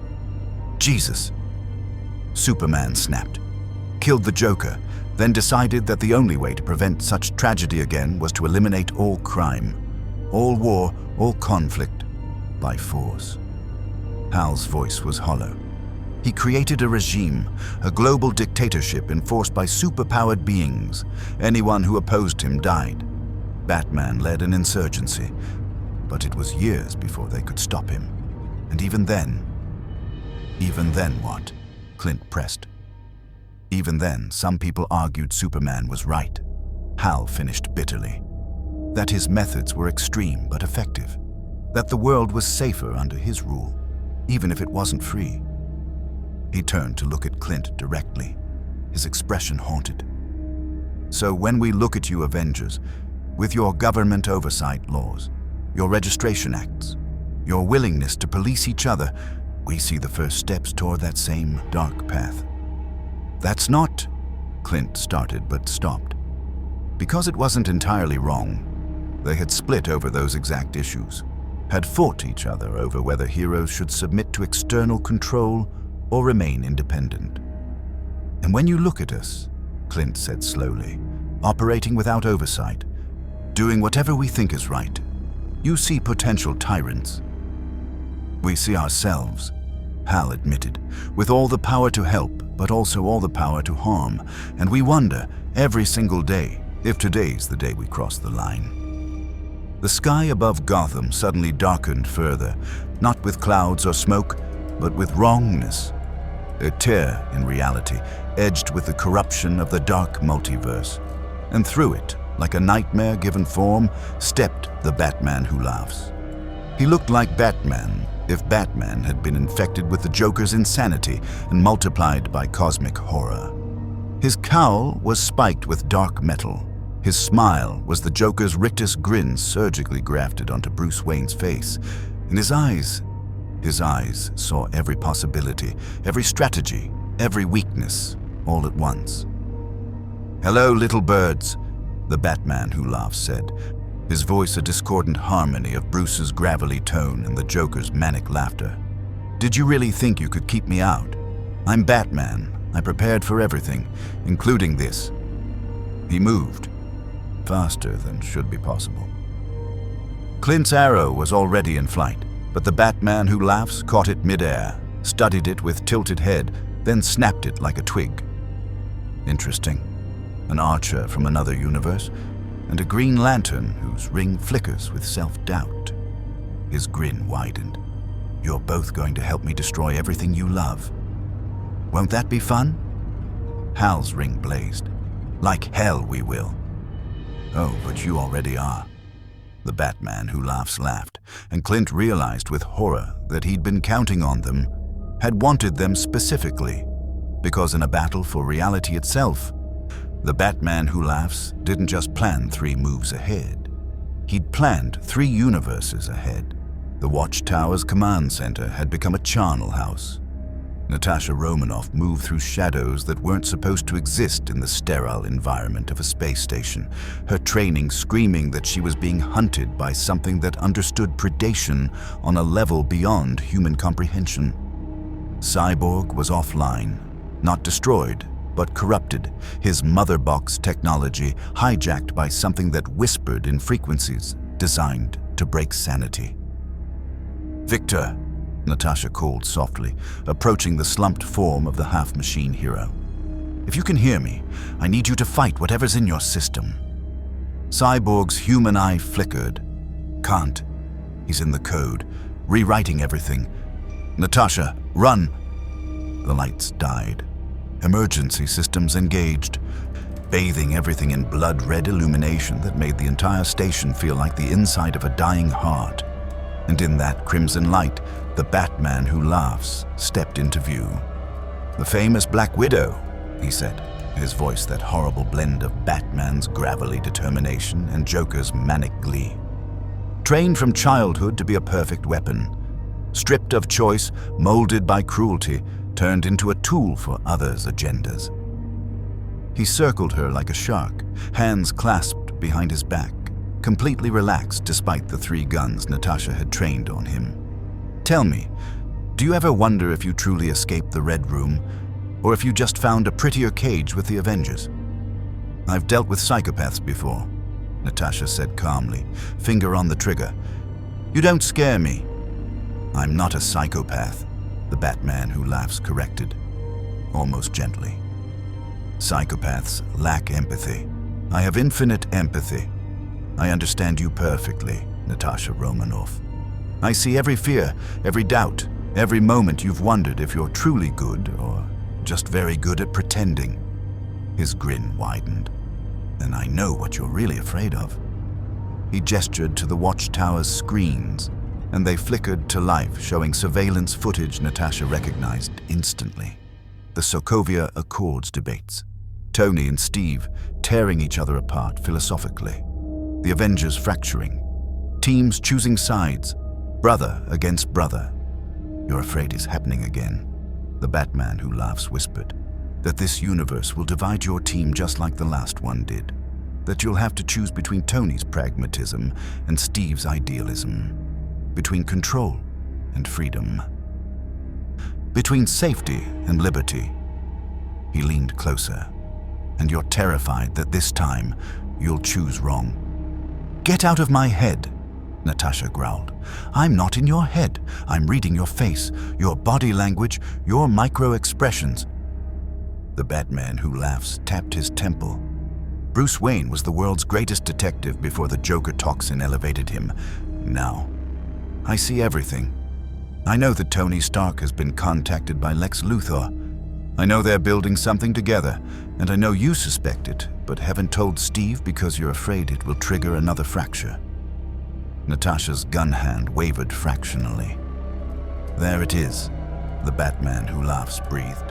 That flicker of recognition. You do know, and you've been lying through omission, haven't you? Just like old times in the Red Room.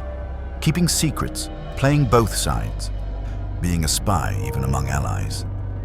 I'm protecting my team, Natasha hissed, by lying to them. The Batman who laughs laughed, high and terrible. Oh, Natasha, you're exactly like Batman, and Batman always becomes me eventually. It's just a matter of time before the lies and contingency plans and moral compromises add up to something monstrous. Before Natasha could respond, the watchtower lurched. Alarms screamed. Cyborg's systems suddenly blazed back to life, his mechanical eye glowing with desperate urgency. He's not here, Cyborg gasped. This is a hologram. The real Batman who laughs is somewhere much more important. The hologram finished, showing your friends something they need to see, something that will make them question everything they believe about heroes and justice and the righteous use of power. The hologram vanished. Natasha and Cyborg were alone in the damaged command center, surrounded by warnings about a security breach they couldn't contain and a threat they couldn't quantify. What did he mean? Natasha demanded. What's he showing them? Cyborg's mechanical fingers flew across holographic displays, tracking energy signatures. Oh God. Oh no.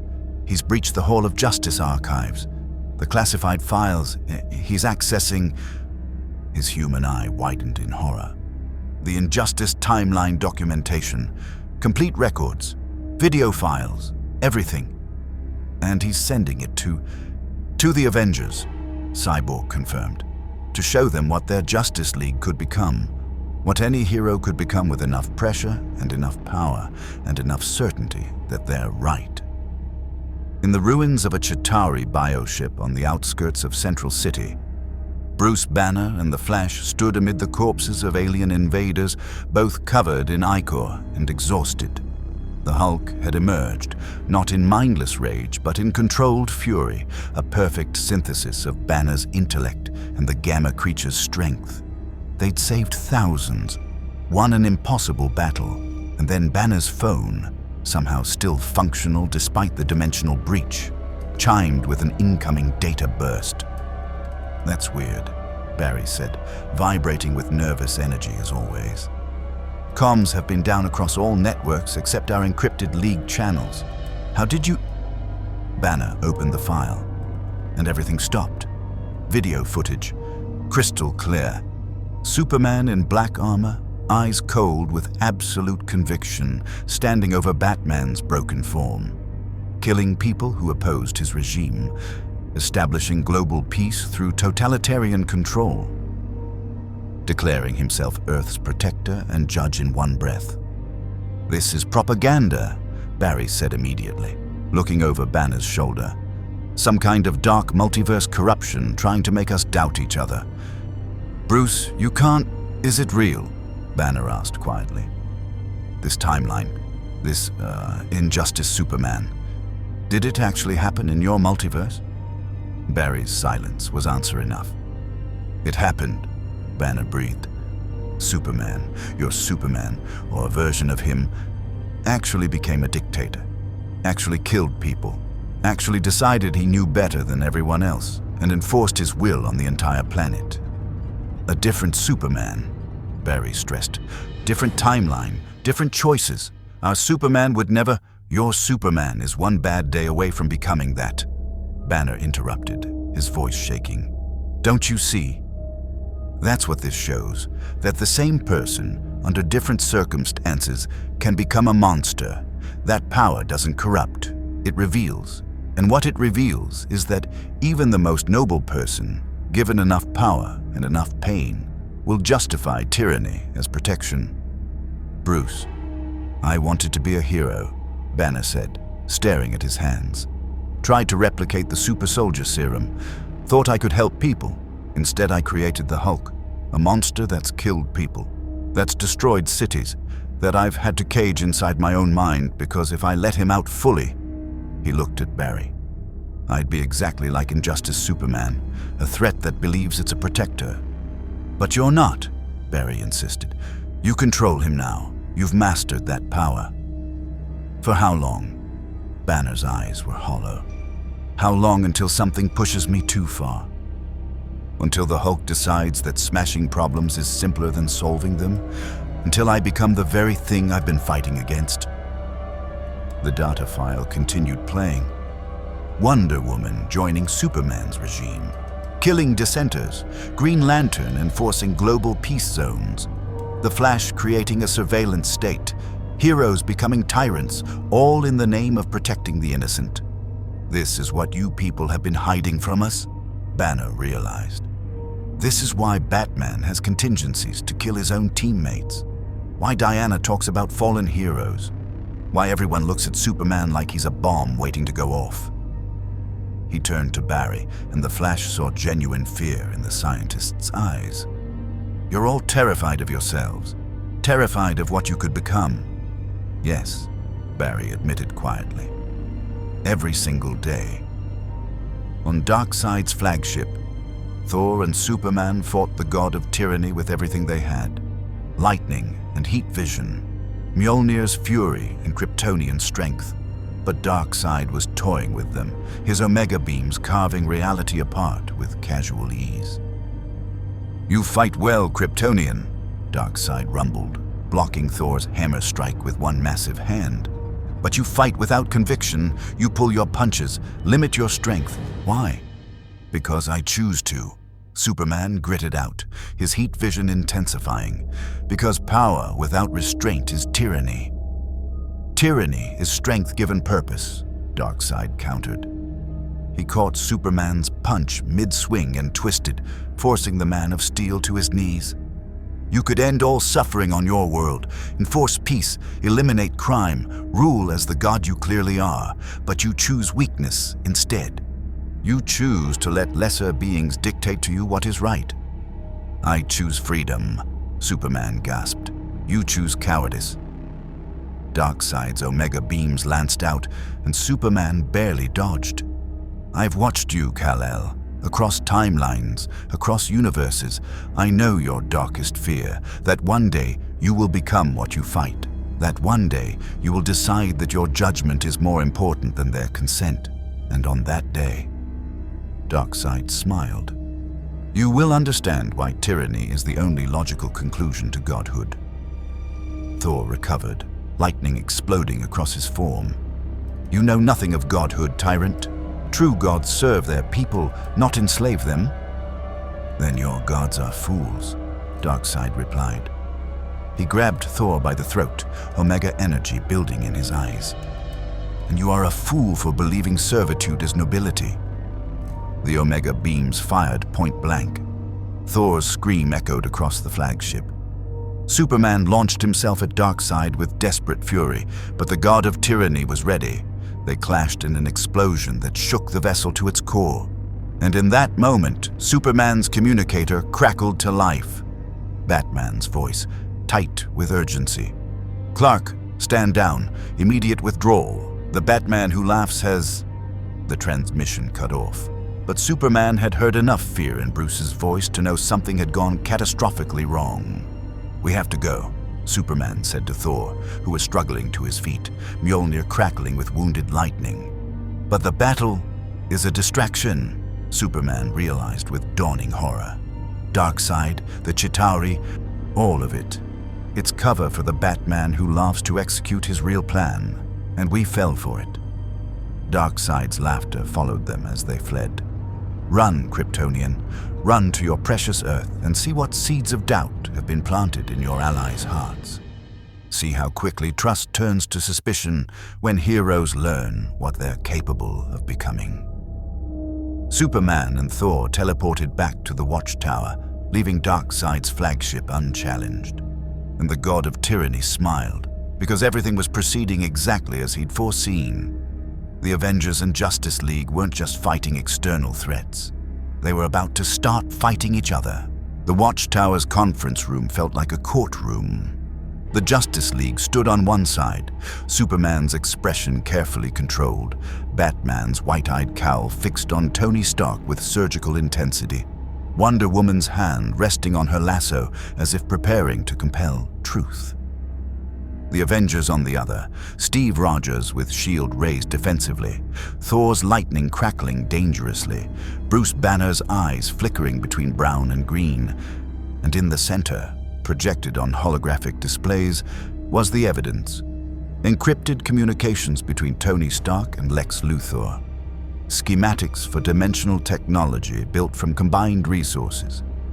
Plans for accountability frameworks that looked disturbingly like weapons designed to neutralize Justice League members. How long? Steve's voice was quiet. Dangerous. The same tone he'd used during the Sokovia Accords debates, right before everything fell apart. How long have you been working with Luthor behind our backs? Tony's helmet retracted, revealing an expression caught between defiance and guilt. 72 hours, since he contacted me the day after we arrived. 72 hours, Steve repeated. 3 days of lying to your team.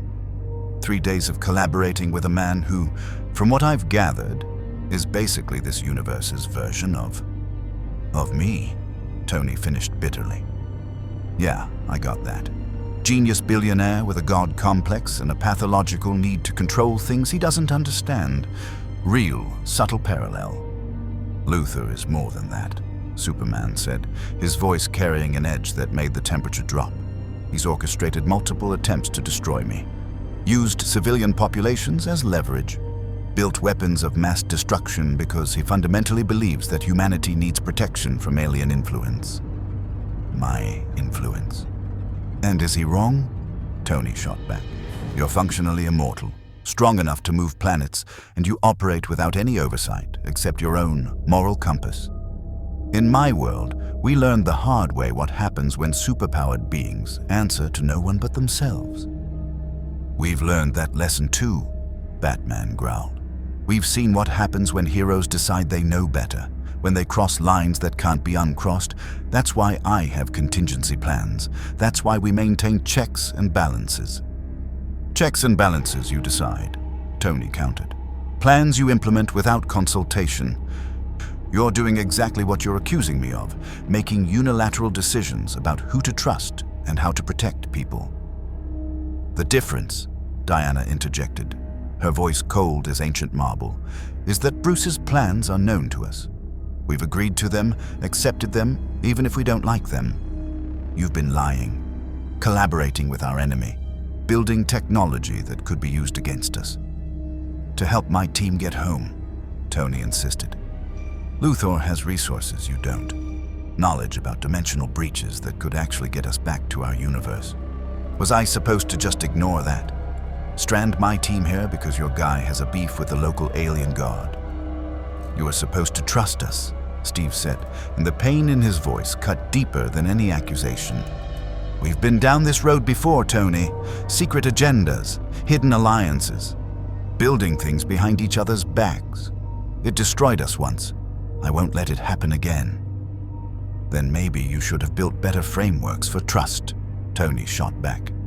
Maybe if we'd had actual systems instead of just hoping everyone would make the right choices, we wouldn't have fractured in the first place. Enough. Superman's voice carried command that made everyone stop. This isn't about your past conflicts. This is about right now. Tony Stark, you've been working with a man who wants to neutralize me and my team. You've built technology that could potentially harm us. And you did it while we were fighting together to save Earth from 3 simultaneous invasions.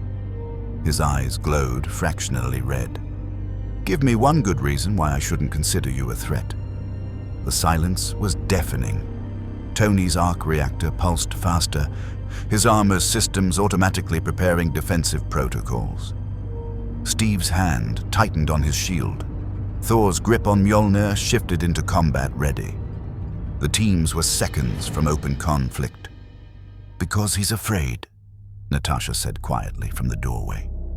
Everyone turned to see the Black Widow, still damaged from her encounter with the Batman who laughs hologram, her expression weary beyond measure.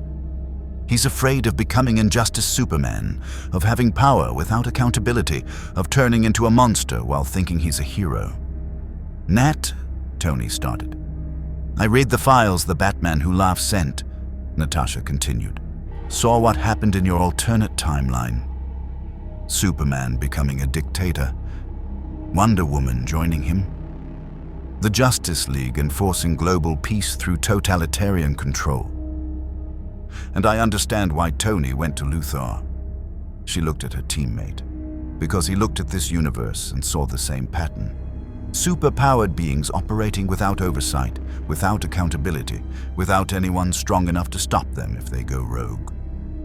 "We have each other," Barry said from where he stood beside Hal Jordan. "We check each other, stop each other if necessary." "Like you stopped Injustice Superman?" Bruce Banner asked, his voice hollow. He'd been silent throughout the confrontation, but now he stepped forward, and everyone could see the gamma-green veins pulsing beneath his skin, the Hulk fighting for control. "From what I read, it took years. Years of Superman ruling as a tyrant while heroes tried and failed to stop him. While people died because no one could challenge a god. That was a different timeline," Diana insisted. "But it was you," Banner countered. "Different choices, sure, different circumstances, but it was still you, still Superman, still the Justice League deciding that their way was right and everyone else had to follow." His hands were shaking. "I know what it's like to be power that can't be controlled, to be a threat that people fear even when I'm trying to help. And you know what the worst part is? They're right to be afraid. Because one day, one bad day, I might lose control. The Hulk might decide that smashing is easier than thinking, and people will die." "Bruce," Steve said gently. "I wanted accountability," Banner continued, his voice rising. "Wanted the Sokovia Accords, wanted oversight. Because I knew that without external controls, power will always justify itself. We'll always find reasons why this exception, this one time, it's okay to cross the line." He looked at Superman directly. "You seem like a good person, genuinely good. But so was Injustice Superman, right up until he wasn't." The words hung in the air like an executioner's blade. "You want to know why I worked with Luthor?" Tony said into the silence. "Because looking at this universe is like looking at all my worst fears made real. Gods walking among humans, heroes operating without accountability, and everyone just hoping, praying that the people with ultimate power will always choose to be benevolent." His arc reactor flared. "I've seen what happens when that hope fails, when good intentions pave roads to hell. And I can't just have faith that it won't happen here." "So you built weapons against us," Batman said flatly. "I built options," Tony corrected. "Just like you have. Just like you've been building since before we arrived. Don't pretend you're any different, Bruce. We're the same. Two men who've seen what power without limits can do, and we've both decided that hope isn't a strategy." Before anyone could respond, alarms screamed through the watchtower. Cyborg's voice echoed through the station. "All personnel, emergency broadcast. The Batman who laughs has transmitted the Injustice files to every major news network on Earth. Everyone knows now. Everyone knows that Superman could become a tyrant, that the Justice League could turn on them." On the holographic displays, they could see the chaos. Protests outside the Hall of Justice. People demanding oversight of superpowered beings. Governments scrambling to implement registration laws, fear and suspicion poisoning the trust between heroes and the people they protected. "He planned this," Batman breathed. "From the moment the Avengers arrived, he knew this would happen. knew that exposing them to our darkest timeline would create doubt, division, exactly what he needs to. The watchtower lurched violently. Red lights bathed everything in blood-colored illumination. And outside the observation windows, they could see it. Darkseid's flagship, no longer attacking Earth, but instead approaching the space station with terrible purpose. He wasn't trying to invade Earth, Superman realized with dawning horror. He was herding us, forcing us together, waiting for the Batman who laughs to poison our trust. And now, while we're divided and doubting each other, Darkseid's voice boomed through the station's comm systems, bypassing all security with casual ease. You see now, don't you, Kryptonian, the futility of your resistance. You claim to fight for freedom, but freedom breeds chaos, breeds doubt, breeds division. His massive face appeared on every screen. I offer unity, purpose, the elimination of all doubt through absolute submission to anti-life. Your heroes are already destroying themselves from within. I merely need to wait for your collapse. We won't collapse, Steve said, stepping forward despite the fear and anger radiating from everyone in the room. We're stronger than that. Are you? Darkseid's laugh was grinding stone. Then prove it. United your fractured teams, overcome your mutual suspicion. Trust each other despite every reason not to. If you can. The screens showed his fleet repositioning, preparing for final assault. Then perhaps you deserve to keep your precious free will, but if you cannot. Omega symbols blazed across every display. Then you will learn that tyranny is simply the evolutionary endpoint of all power. The transmission ended. The watchtower hung in space, surrounded by an apocalypse fleet that had stopped attacking and started waiting for the heroes inside to either unite or destroy each other. Steve looked at Tony. Tony looked at Superman. Superman looked at Batman. And everyone wondered the same thing. Could they trust each other? Should they? And if they couldn't overcome their doubts, despite a literal god of tyranny waiting to conquer them, didn't that prove Darkseid's point? The Watchtower's conference room had become a crucible where two universes worth of trauma, fear, and desperate hope collided. Outside, Darkseid's fleet waited with the patience of inevitability. Inside, heroes who'd fought gods and monsters faced the harder battle, fighting their own doubt. Steve Rogers stepped into the center of the room, placing his shield on the table with deliberate care. When he spoke, his voice carried the weight of every impossible choice he'd ever made, every friend he'd lost, every time he'd been forced to stand alone against the darkness. "I've been where you are," he said, looking at each Justice League member in turn. Standing in a room full of allies, wondering if they're about to become enemies. Watching a team fracture because we couldn't agree on what being a hero means. His eyes found Tony's. "And I've made every mistake you're afraid we'll make. I've chosen principle over pragmatism. Let my certainty that I was right blind me to the damage I was causing. Turned friends into enemies because I couldn't bend." "Cap," Tony started. "Let me finish," Steve said gently. "I was wrong, Tony. Not about the Accords. I still think government oversight of heroes is a dangerous path, but I was wrong about how I handled it. Wrong to not trust you. Wrong to think that my way was the only way." He turned to Superman. "You asked if we're heroes or refugees. Here's your answer. We're heroes who've learned that being right doesn't matter if you destroy everything you're trying to protect in the process." "Inspiring speech," Batman said coldly. "But words don't rebuild trust. Actions do." "Then watch this action," Steve replied. He pulled out every piece of tech Tony had given him, communication devices, tactical upgrades, defensive systems, placed them on the table beside his shield. No hidden agendas, no secret plans. "Everything I have you can see. Because Darkseid's right about one thing, we can't fight him divided." Thor stepped forward, placing Mjolnir on the table with a thundercrack that made the metal buckle. "I am Thor, son of Odin, Prince of Asgard. In my realm, we swear oaths upon our weapons. oaths that bind gods. He met Wonder Woman's eyes. I swear upon Mjolnir and upon the honor of the realm eternal. We are not your enemies. We seek only to return home, and until that day, we will fight beside you as brothers and sisters in arms. Lightning danced across the hammer, sealing the oath with divine power. Diana's eyes widened. She recognized the significance of such a vow. Among gods, oaths were binding beyond mere words.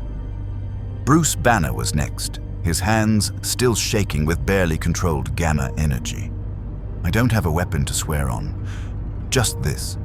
He tapped his chest. The monster inside me that could destroy everything you've built. And I'm telling you, trusting you, with the knowledge that if I lose control, you'll need to stop me. Kill me, if necessary. He looked at Batman.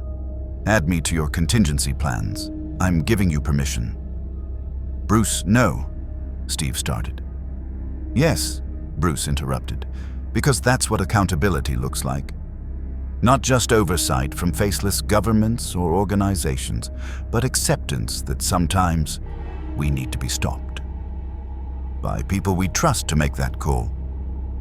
Natasha placed her weapons on the table. Knives, guns, garrotes. The tools of an assassin who'd become a hero. I've lied to everyone in this room, kept secrets, played both sides. It's what I was trained to do. She met Diana's gaze.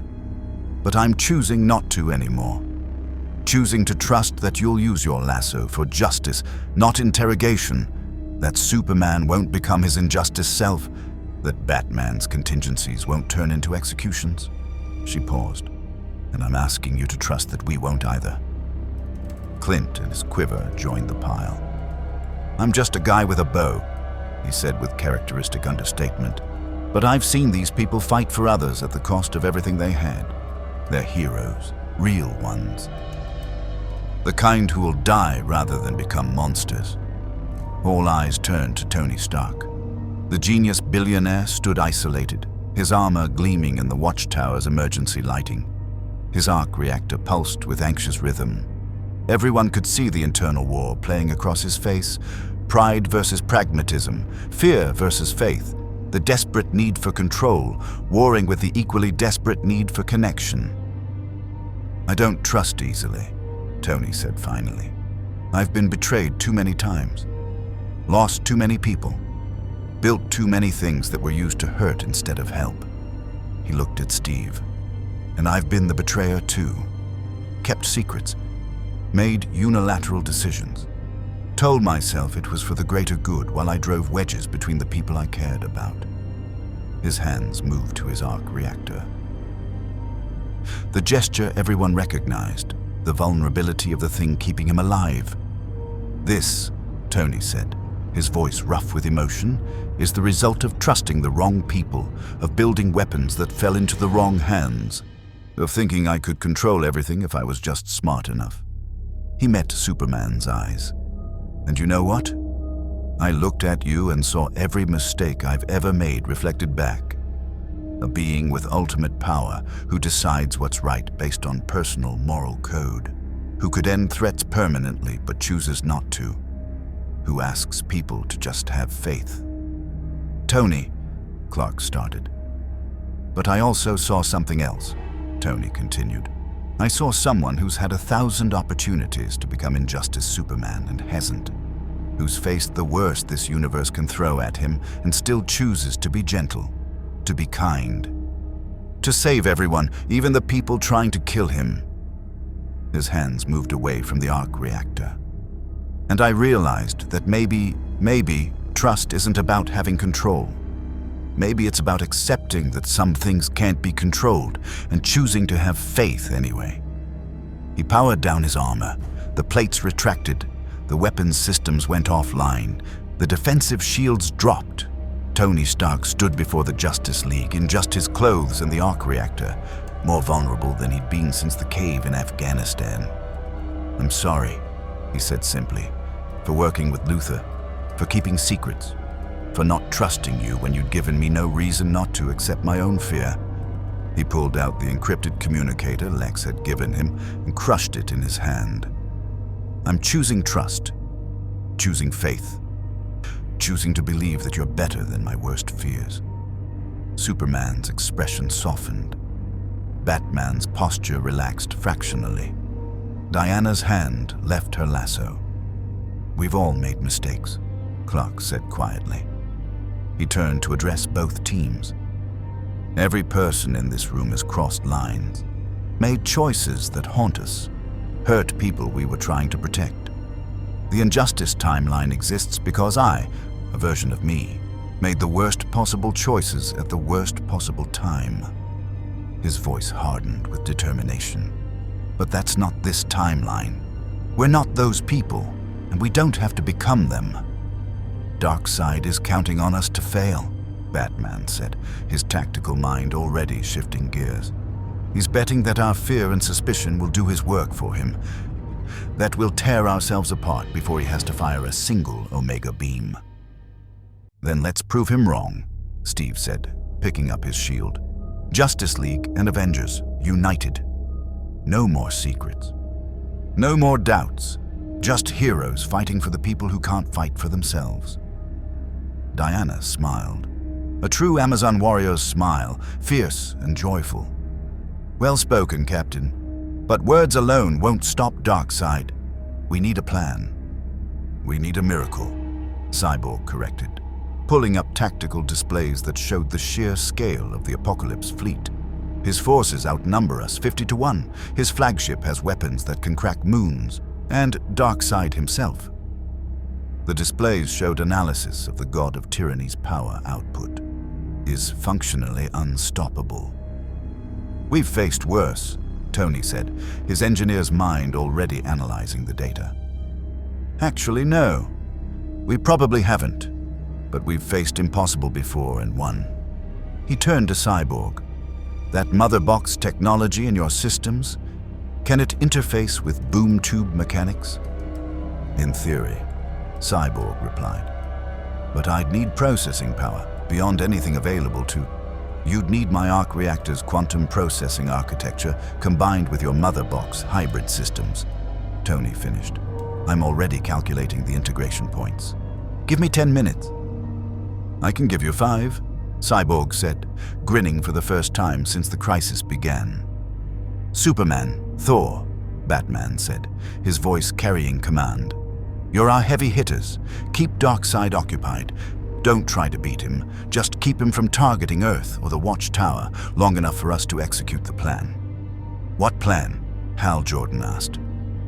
The one we're about to make up, Batman replied with grim satisfaction. Flash, you coordinate civilian evacuation. Every city, every population center. If this goes wrong, I want minimal casualties.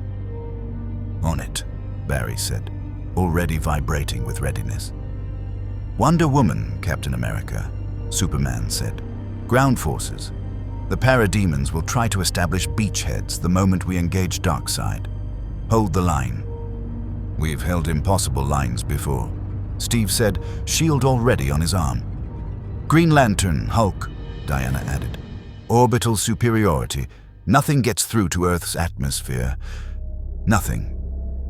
Bruce Banner closed his eyes, took a breath, and let the transformation begin. But this time, there was no rage, no loss of control. The Hulk that emerged was still Bruce. Conscious, controlled, merged. Hulk ready, he rumbled in a voice that held both Banner's intellect and the Gamma Monster's power. Aquaman, Black Widow, Hawkeye, Batman continued. You handle the Chitauri bioships. They're still trying to break through at oceanic approach vectors. Underwater archery, Clint muttered. This should be interesting. Martian Manhunter's telepathic voice connected all their minds. I will coordinate communications and provide telepathic support. But be warned, Darkseid has psychic defenses. I cannot read him or his elite forces. Then we do this the old-fashioned way, Tony said, his armor reassembling around him as he and Cyborg worked in perfect synchronization. With hope, determination, and probably some explosions. The plan is suicide, Batman observed clinically. Every good plan is, Steve replied. The trick is surviving anyway. Superman floated off the ground, his cape billowing with power barely contained. Justice League. And Avengers, Thor added, Mjolnir spinning in his grip. Mobilize, Superman finished. We save the world. Together. The watchtower's teleportation bays activated. Heroes scattered across the planet and beyond, each moving to their assigned position. And in the command center, Tony Stark and Cyborg built something impossible, a weapon that could potentially turn Darkseid's own technology against him. This is insane, Cyborg said, watching the schematics form. All the best plans are, Tony agreed. Outside, Darkseid watched the watchtower's activity with satisfaction. The heroes had united, overcome their doubts, proven stronger than he'd calculated, which meant when he crushed them, the victory would be absolute. The god of tyranny smiled. So, come then, heroes of two universes. Show me this faith you claim to possess. Show me that freedom can stand against inevitable domination. His fleet moved forward. The final battle began. The battle for Earth, for all reality, began with thunder and lightning splitting space itself. Thor and Superman crashed into Darkseid's flagship like twin comets of desperate fury, divine power meeting cosmic tyranny in explosions that painted the void with impossible light. Behind them, the combined forces of the Justice League and Avengers moved with the precision of warriors who'd finally found perfect synchronization. For Asgard! For Earth! Thor's battle cry echoed across quantum frequencies as Mjolnir struck Darkseid's armored chest with force enough to shatter planets. The god of thunder channeled every ounce of his divine heritage, lightning cascading from the Bifrost itself, calling upon power that hadn't been seen since his father's prime. Superman fought beside him with heat vision that carved through apocalypse steel, with strength that matched the Asgardian blow for blow. But even together, even pushing themselves beyond every limit they'd ever known, they were barely holding the line against a being who'd conquered galaxies. You fight well, Darkseid rumbled, blocking Thor's hammer with one hand while catching Superman's punch with the other. For insects pretending to be gods. His eyes blazed with Omega energy. But you cannot win. Anti-life is inevitable. Freedom is the disease. I am the cure. The Omega beams lanced out, reality-warping energy that could erase existence itself. Thor and Superman dodged, barely, the beams carving through the flagship's hull like tissue paper. Keep him talking, Superman gasped into his calm. Tony, Cyborg. How long? 2 minutes, came Tony's strained reply from the watchtower. This integration is fighting me. Mother box technology and arc reactor quantum processing shouldn't be compatible, but we're making them work anyway. Make it faster, Batman's voice cut in. Diana and Steve are getting overwhelmed. The Parademon swarm is adapting to their tactics. In Metropolis, Captain America and Wonder Woman stood back to back atop the ruins of a skyscraper, surrounded by an endless sea of chittering monstrosities. Steve's shield flew in perfect arcs, each throw calculated to maximum effect. Diana's sword sang with divine fury, her lasso ensnaring dozens at once. I see why Batman trusts you, Diana called out, her breath coming hard despite her godly endurance. You fight with honor even when outnumbered 1,000 to 1. Honor's all we have when the odds are impossible, Steve replied, his shield returning to his hand just in time to block a plasma burst. That and faith that the people who matter will come through when it counts. As if in answer, green light blazed across the sky. Hal Jordan and the Hulk descended like avenging angels, the Green Lantern's constructs forming a massive dome that shielded the city, while the Hulk landed with seismic force that scattered parademons like leaves. Hulk smash for friends, the gamma-powered hero roared, and there was joy in that voice. Banner's intellect merged with the Hulk's power, finally at peace with what he was. Go, Hal said to Diana and Steve. "We've got this sector. You're needed at the convergence point." The convergence point, where the three-dimensional breaches had merged into one massive tear in reality. Where the Chitauri bioships poured through alongside dark multiverse corruption, where reality itself was coming apart at the seams, and where the Batman who laughs waited. "Hello, my favorite heroes," the Nightmare Batman said, his voice that horrible blend of genius and insanity. He stood at the breach's epicenter, hands spread wide as if conducting an orchestra of chaos. "Do you see what I've created? 3 invasions becoming one, your universe bleeding into theirs, the dark multiverse consuming both." His grin widened impossibly. "And you, fighting so beautifully together, are making it perfect." "We're closing the breach," Batman growled, emerging from shadows with Tony Stark beside him. Both men moved with the synchronized precision of kindred spirits, 2 geniuses who'd recognized themselves in each other. "Are you?" The Batman who laughs laughed. "Or are you feeding it? Every Omega beam Darkseid fires into the breach, every arc of Thor's lightning, every blast of Superman's heat vision. You're pumping energy into a dimensional rift, making it stronger, making my work easier." Tony's mind raced through calculations. He's right. We've been powering the breach ourselves. Every attack, every use of cosmic energy widens the tear, Batman finished grimly. "Which means to close it. We have to stop fighting," Steve realized with dawning horror. "Let Darkseid win. Let the invasion succeed. Watch people die while we stand down and pray Tony and Cyborg can seal the breach before Earth falls." "Exactly." The Batman who laughs clapped with manic glee. "The ultimate trolley problem. Save everyone by doing nothing, or fight and doom everyone by trying. I do love impossible choices. They're so revealing." Diana raised her lasso, golden light blazing with divine truth. "Or we find a third option. We always find a third option." "There is no third option," the Batman who laughs insisted. "That's the point. That's the beautiful, terrible point. Sometimes heroes face choices where every path leads to damnation. And what you choose in that moment, that's what defines whether you're truly good or just another tyrant who thinks they know best." "Then we choose both," Natasha said, appearing from nowhere as master spies do. Clint beside her, arrow already drawn. "We fight and we close the breach, simultaneously." "Impossible," the Batman who laughs said, but his smile flickered. "We do impossible before breakfast," Clint replied, and loosed his arrow. Not at the Batman who laughs, but at the breach itself. The arrow was tipped with something Tony had built in the watchtower, a quantum harmonizer that could, theoretically, create interference patterns in dimensional rifts. The breach shuddered, stabilized fractionally. "One arrow won't be enough," Batman observed. "We need dozens, hundreds, positioned precisely around the breach's perimeter to create a complete harmonic resonance." "Then we create them," Cyborg's voice echoed from the watchtower.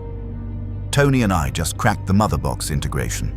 We can use the boom tube network to create artificial quantum anchors, but we need power, massive power, more than the watchtower can generate." "How much power?" Superman asked, still trading blows with Darkseid. "Everything you've got," Tony replied. "Superman's solar energy, Thor's lightning, the arc reactor at full output, Green Lantern's willpower. Every ounce of power every hero can channel, all fed into the watchtower systems simultaneously." "That will leave us defenseless," Diana realized, with Darkseid's fleet still intact, the Chitauri still attacking, the dark multiverse forces still corrupting reality. "For approximately 90 seconds, Cyborg confirmed. "The time it takes to channel that much energy through the boom tube network and collapse the breach. 90 seconds where Earth has no superpowered protection.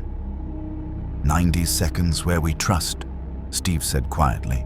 "Where we have faith that ordinary people, police, firefighters, soldiers, civilians, can hold the line long enough for us to save everyone." "That's suicide," Batman said flatly. "It's hope," Superman corrected. "The thing Darkseid can never understand. The belief that people are stronger than he thinks, braver than he assumes, that even without powers, even without gods watching over them, humanity will fight." Darkseid's laughter boomed across space. "You would gamble your world on the courage of mortals? On being so weak they can be crushed between my fingers?" "Every day," Clark replied, "because I've seen what they're capable of when inspired, when given a chance to be heroes themselves." "Then die knowing your faith was misplaced," Darkseid said, and his entire fleet opened fire. "Now!" Cyborg shouted.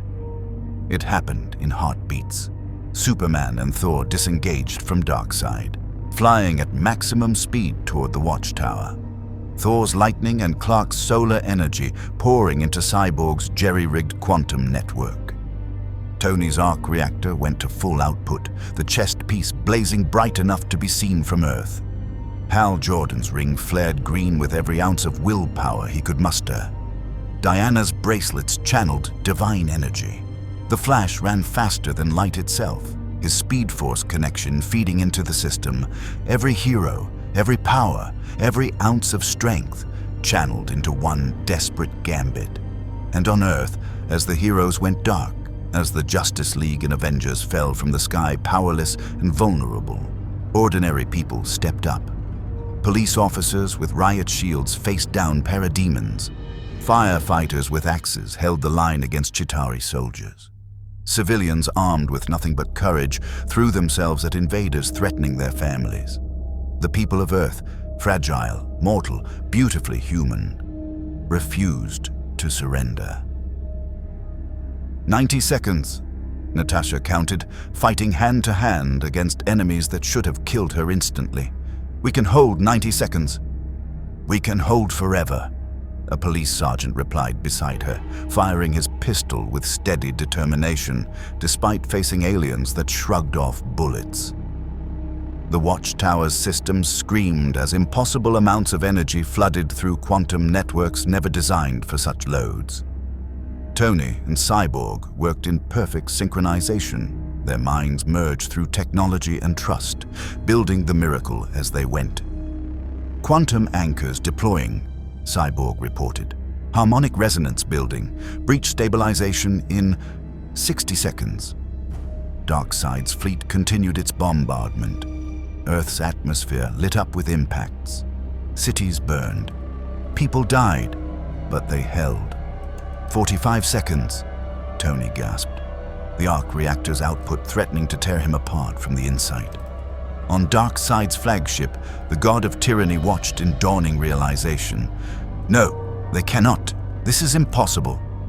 "That's what we do," Superman said, his body burning with solar energy discharge. "We make impossible real, through faith, through hope, through believing that together we are stronger than the sum of our parts." 30 seconds, Cyborg counted.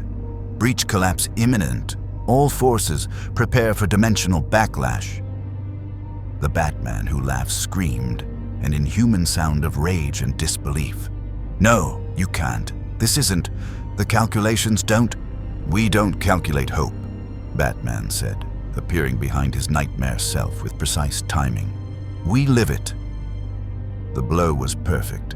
The Batman who laughs fell, and the dark multiverse corruption began to recede. 15 seconds, Tony's voice was failing. "I can't. The reactor can't." "Hold," Steve commanded. Not a plea. An order from a leader who believed absolutely in his teams. 10 seconds. 9. 8. Reality screamed. The dimensional breach pulsed, fighting its own collapse. 7. 6. 5. Darkseid's Omega beams carved through space, targeting the watchtower directly. 4. 3. "We did it," Cyborg breathed. "The quantum resonance is complete. Breach collapsing in 2, 1. Reality exploded. The breach didn't just close, It reversed. Every Chitauri bioship, every parademon, every ounce of dark multiverse corruption was torn back through the dimensional rift and scattered across the multiverse. The Apocalypse fleet found itself caught in the backlash, their boom tubes malfunctioning, their systems failing. And Darkseid, the god of tyranny himself, was thrown back through dimensional space, banished from Earth's reality with such force that it would take him years to return. Silence fell. Earth's skies cleared. The dimensional breach sealed completely, leaving only empty space where Nightmare had been. The heroes collapsed, powers exhausted, bodies broken, but alive. "We won," Hal whispered in disbelief. "We actually won." "We had faith," Diana corrected gently. And faith was enough. In the aftermath, as the sun rose over saved Earth, the Justice League and Avengers gathered in the Watchtower's command center. Both teams were battered, exhausted, but united in a way that transcended their different universes. "The breach is sealed," Tony reported, though his voice carried sadness. "Which means we're stuck here. No way home that I can find." "We'll keep looking," Superman promised. "We'll find a way to return you to your world. You have my word." "And mine," Diana added. "You've earned that much and more. You saved 2 universes today." Steve looked at his team, Tony, Thor, Bruce, Natasha, Clint, and saw the same exhausted determination he felt. "Then I guess we're staying a while. Might as well make ourselves useful." "Justice League could use more members," Barry suggested hopefully. "Avengers don't join other teams," Tony said. "But," he glanced at Batman and Superman, "we might be willing to work together, as partners. Equals." "Partners," Clark agreed, extending his hand. "Equals and friends." The handshake between Superman and Captain America sealed it. 2 symbols of hope from different realities, united by common purpose. Batman stepped forward last, his expression unreadable behind the cowl. "I still don't completely trust you," he said to Tony, "and I've updated my contingencies to include all of you." "Good," Tony replied, "because I did the same for you. Mutual distrust based on mutual respect. It's practically the foundation of any lasting partnership." The corner of Batman's mouth might have twitched. Acceptable. Outside the Watchtower, Earth continued spinning. Saved. Protected. Given another day by heroes who'd learned that trust was stronger than fear, that hope was more powerful than tyranny, and that sometimes, just sometimes, faith in each other was the mightiest power of all. The Avengers had arrived in the Justice League's DC universe, and they'd proven that Earth's mightiest heroes could stand alongside Earth's greatest heroes. But across the multiverse, in dimensions beyond counting, beings watched with interest. The breach had been sealed, but echoes remained. Warnings that barriers between realities were weakening, that crisis was coming. And when it arrived, the Justice League and Avengers would need to stand together once more. But that's a story for another day. The Watchtower's observation deck had become a place of reflection. Steve Rogers stood at the windows, watching Earth turn below, a blue marble that was home and yet not home. Diana joined him, her divine presence somehow comforting rather than intimidating. "Do you regret it?" she asked quietly. "Coming here, being trapped in our universe?" "Every day," Steve admitted. "We have people back home, lives, responsibilities. The world doesn't stop needing heroes just because we're gone." He paused. "But regret and duty aren't mutually exclusive. While we're here, we do what we've always done. We help. And when you find a way home," Steve smiled, "we'll cross that bridge when we come to it. Right now, there's work to do. People to protect. A partnership to honor." He turned to face her. "Besides, we learned something valuable here. About trust. About faith. About what happens when heroes from different worlds choose to work together instead of against each other. In the command center, Tony and Cyborg were already designing improvements to the watchtower's systems, their collaborative genius creating wonders neither could achieve alone. Bruce Banner discussed quantum physics with the Flash. Thor traded war stories with Aquaman. Natasha and Clint trained with the Bat family. Batman watched from the shadows, always watching, but his posture was fractionally less tense. He'd updated his contingency plans, yes, but he'd also marked them with a note: allies, true ones, worth saving. Superman stood beside Batman, his cape billowing in recycled air. "They're good people, Bruce. They'll make us better." "They already have," Batman admitted quietly, "by forcing us to confront what we could become, by showing us that accountability and heroism aren't mutually exclusive." He paused. "But the breach destabilized something. I can feel it. Something's coming."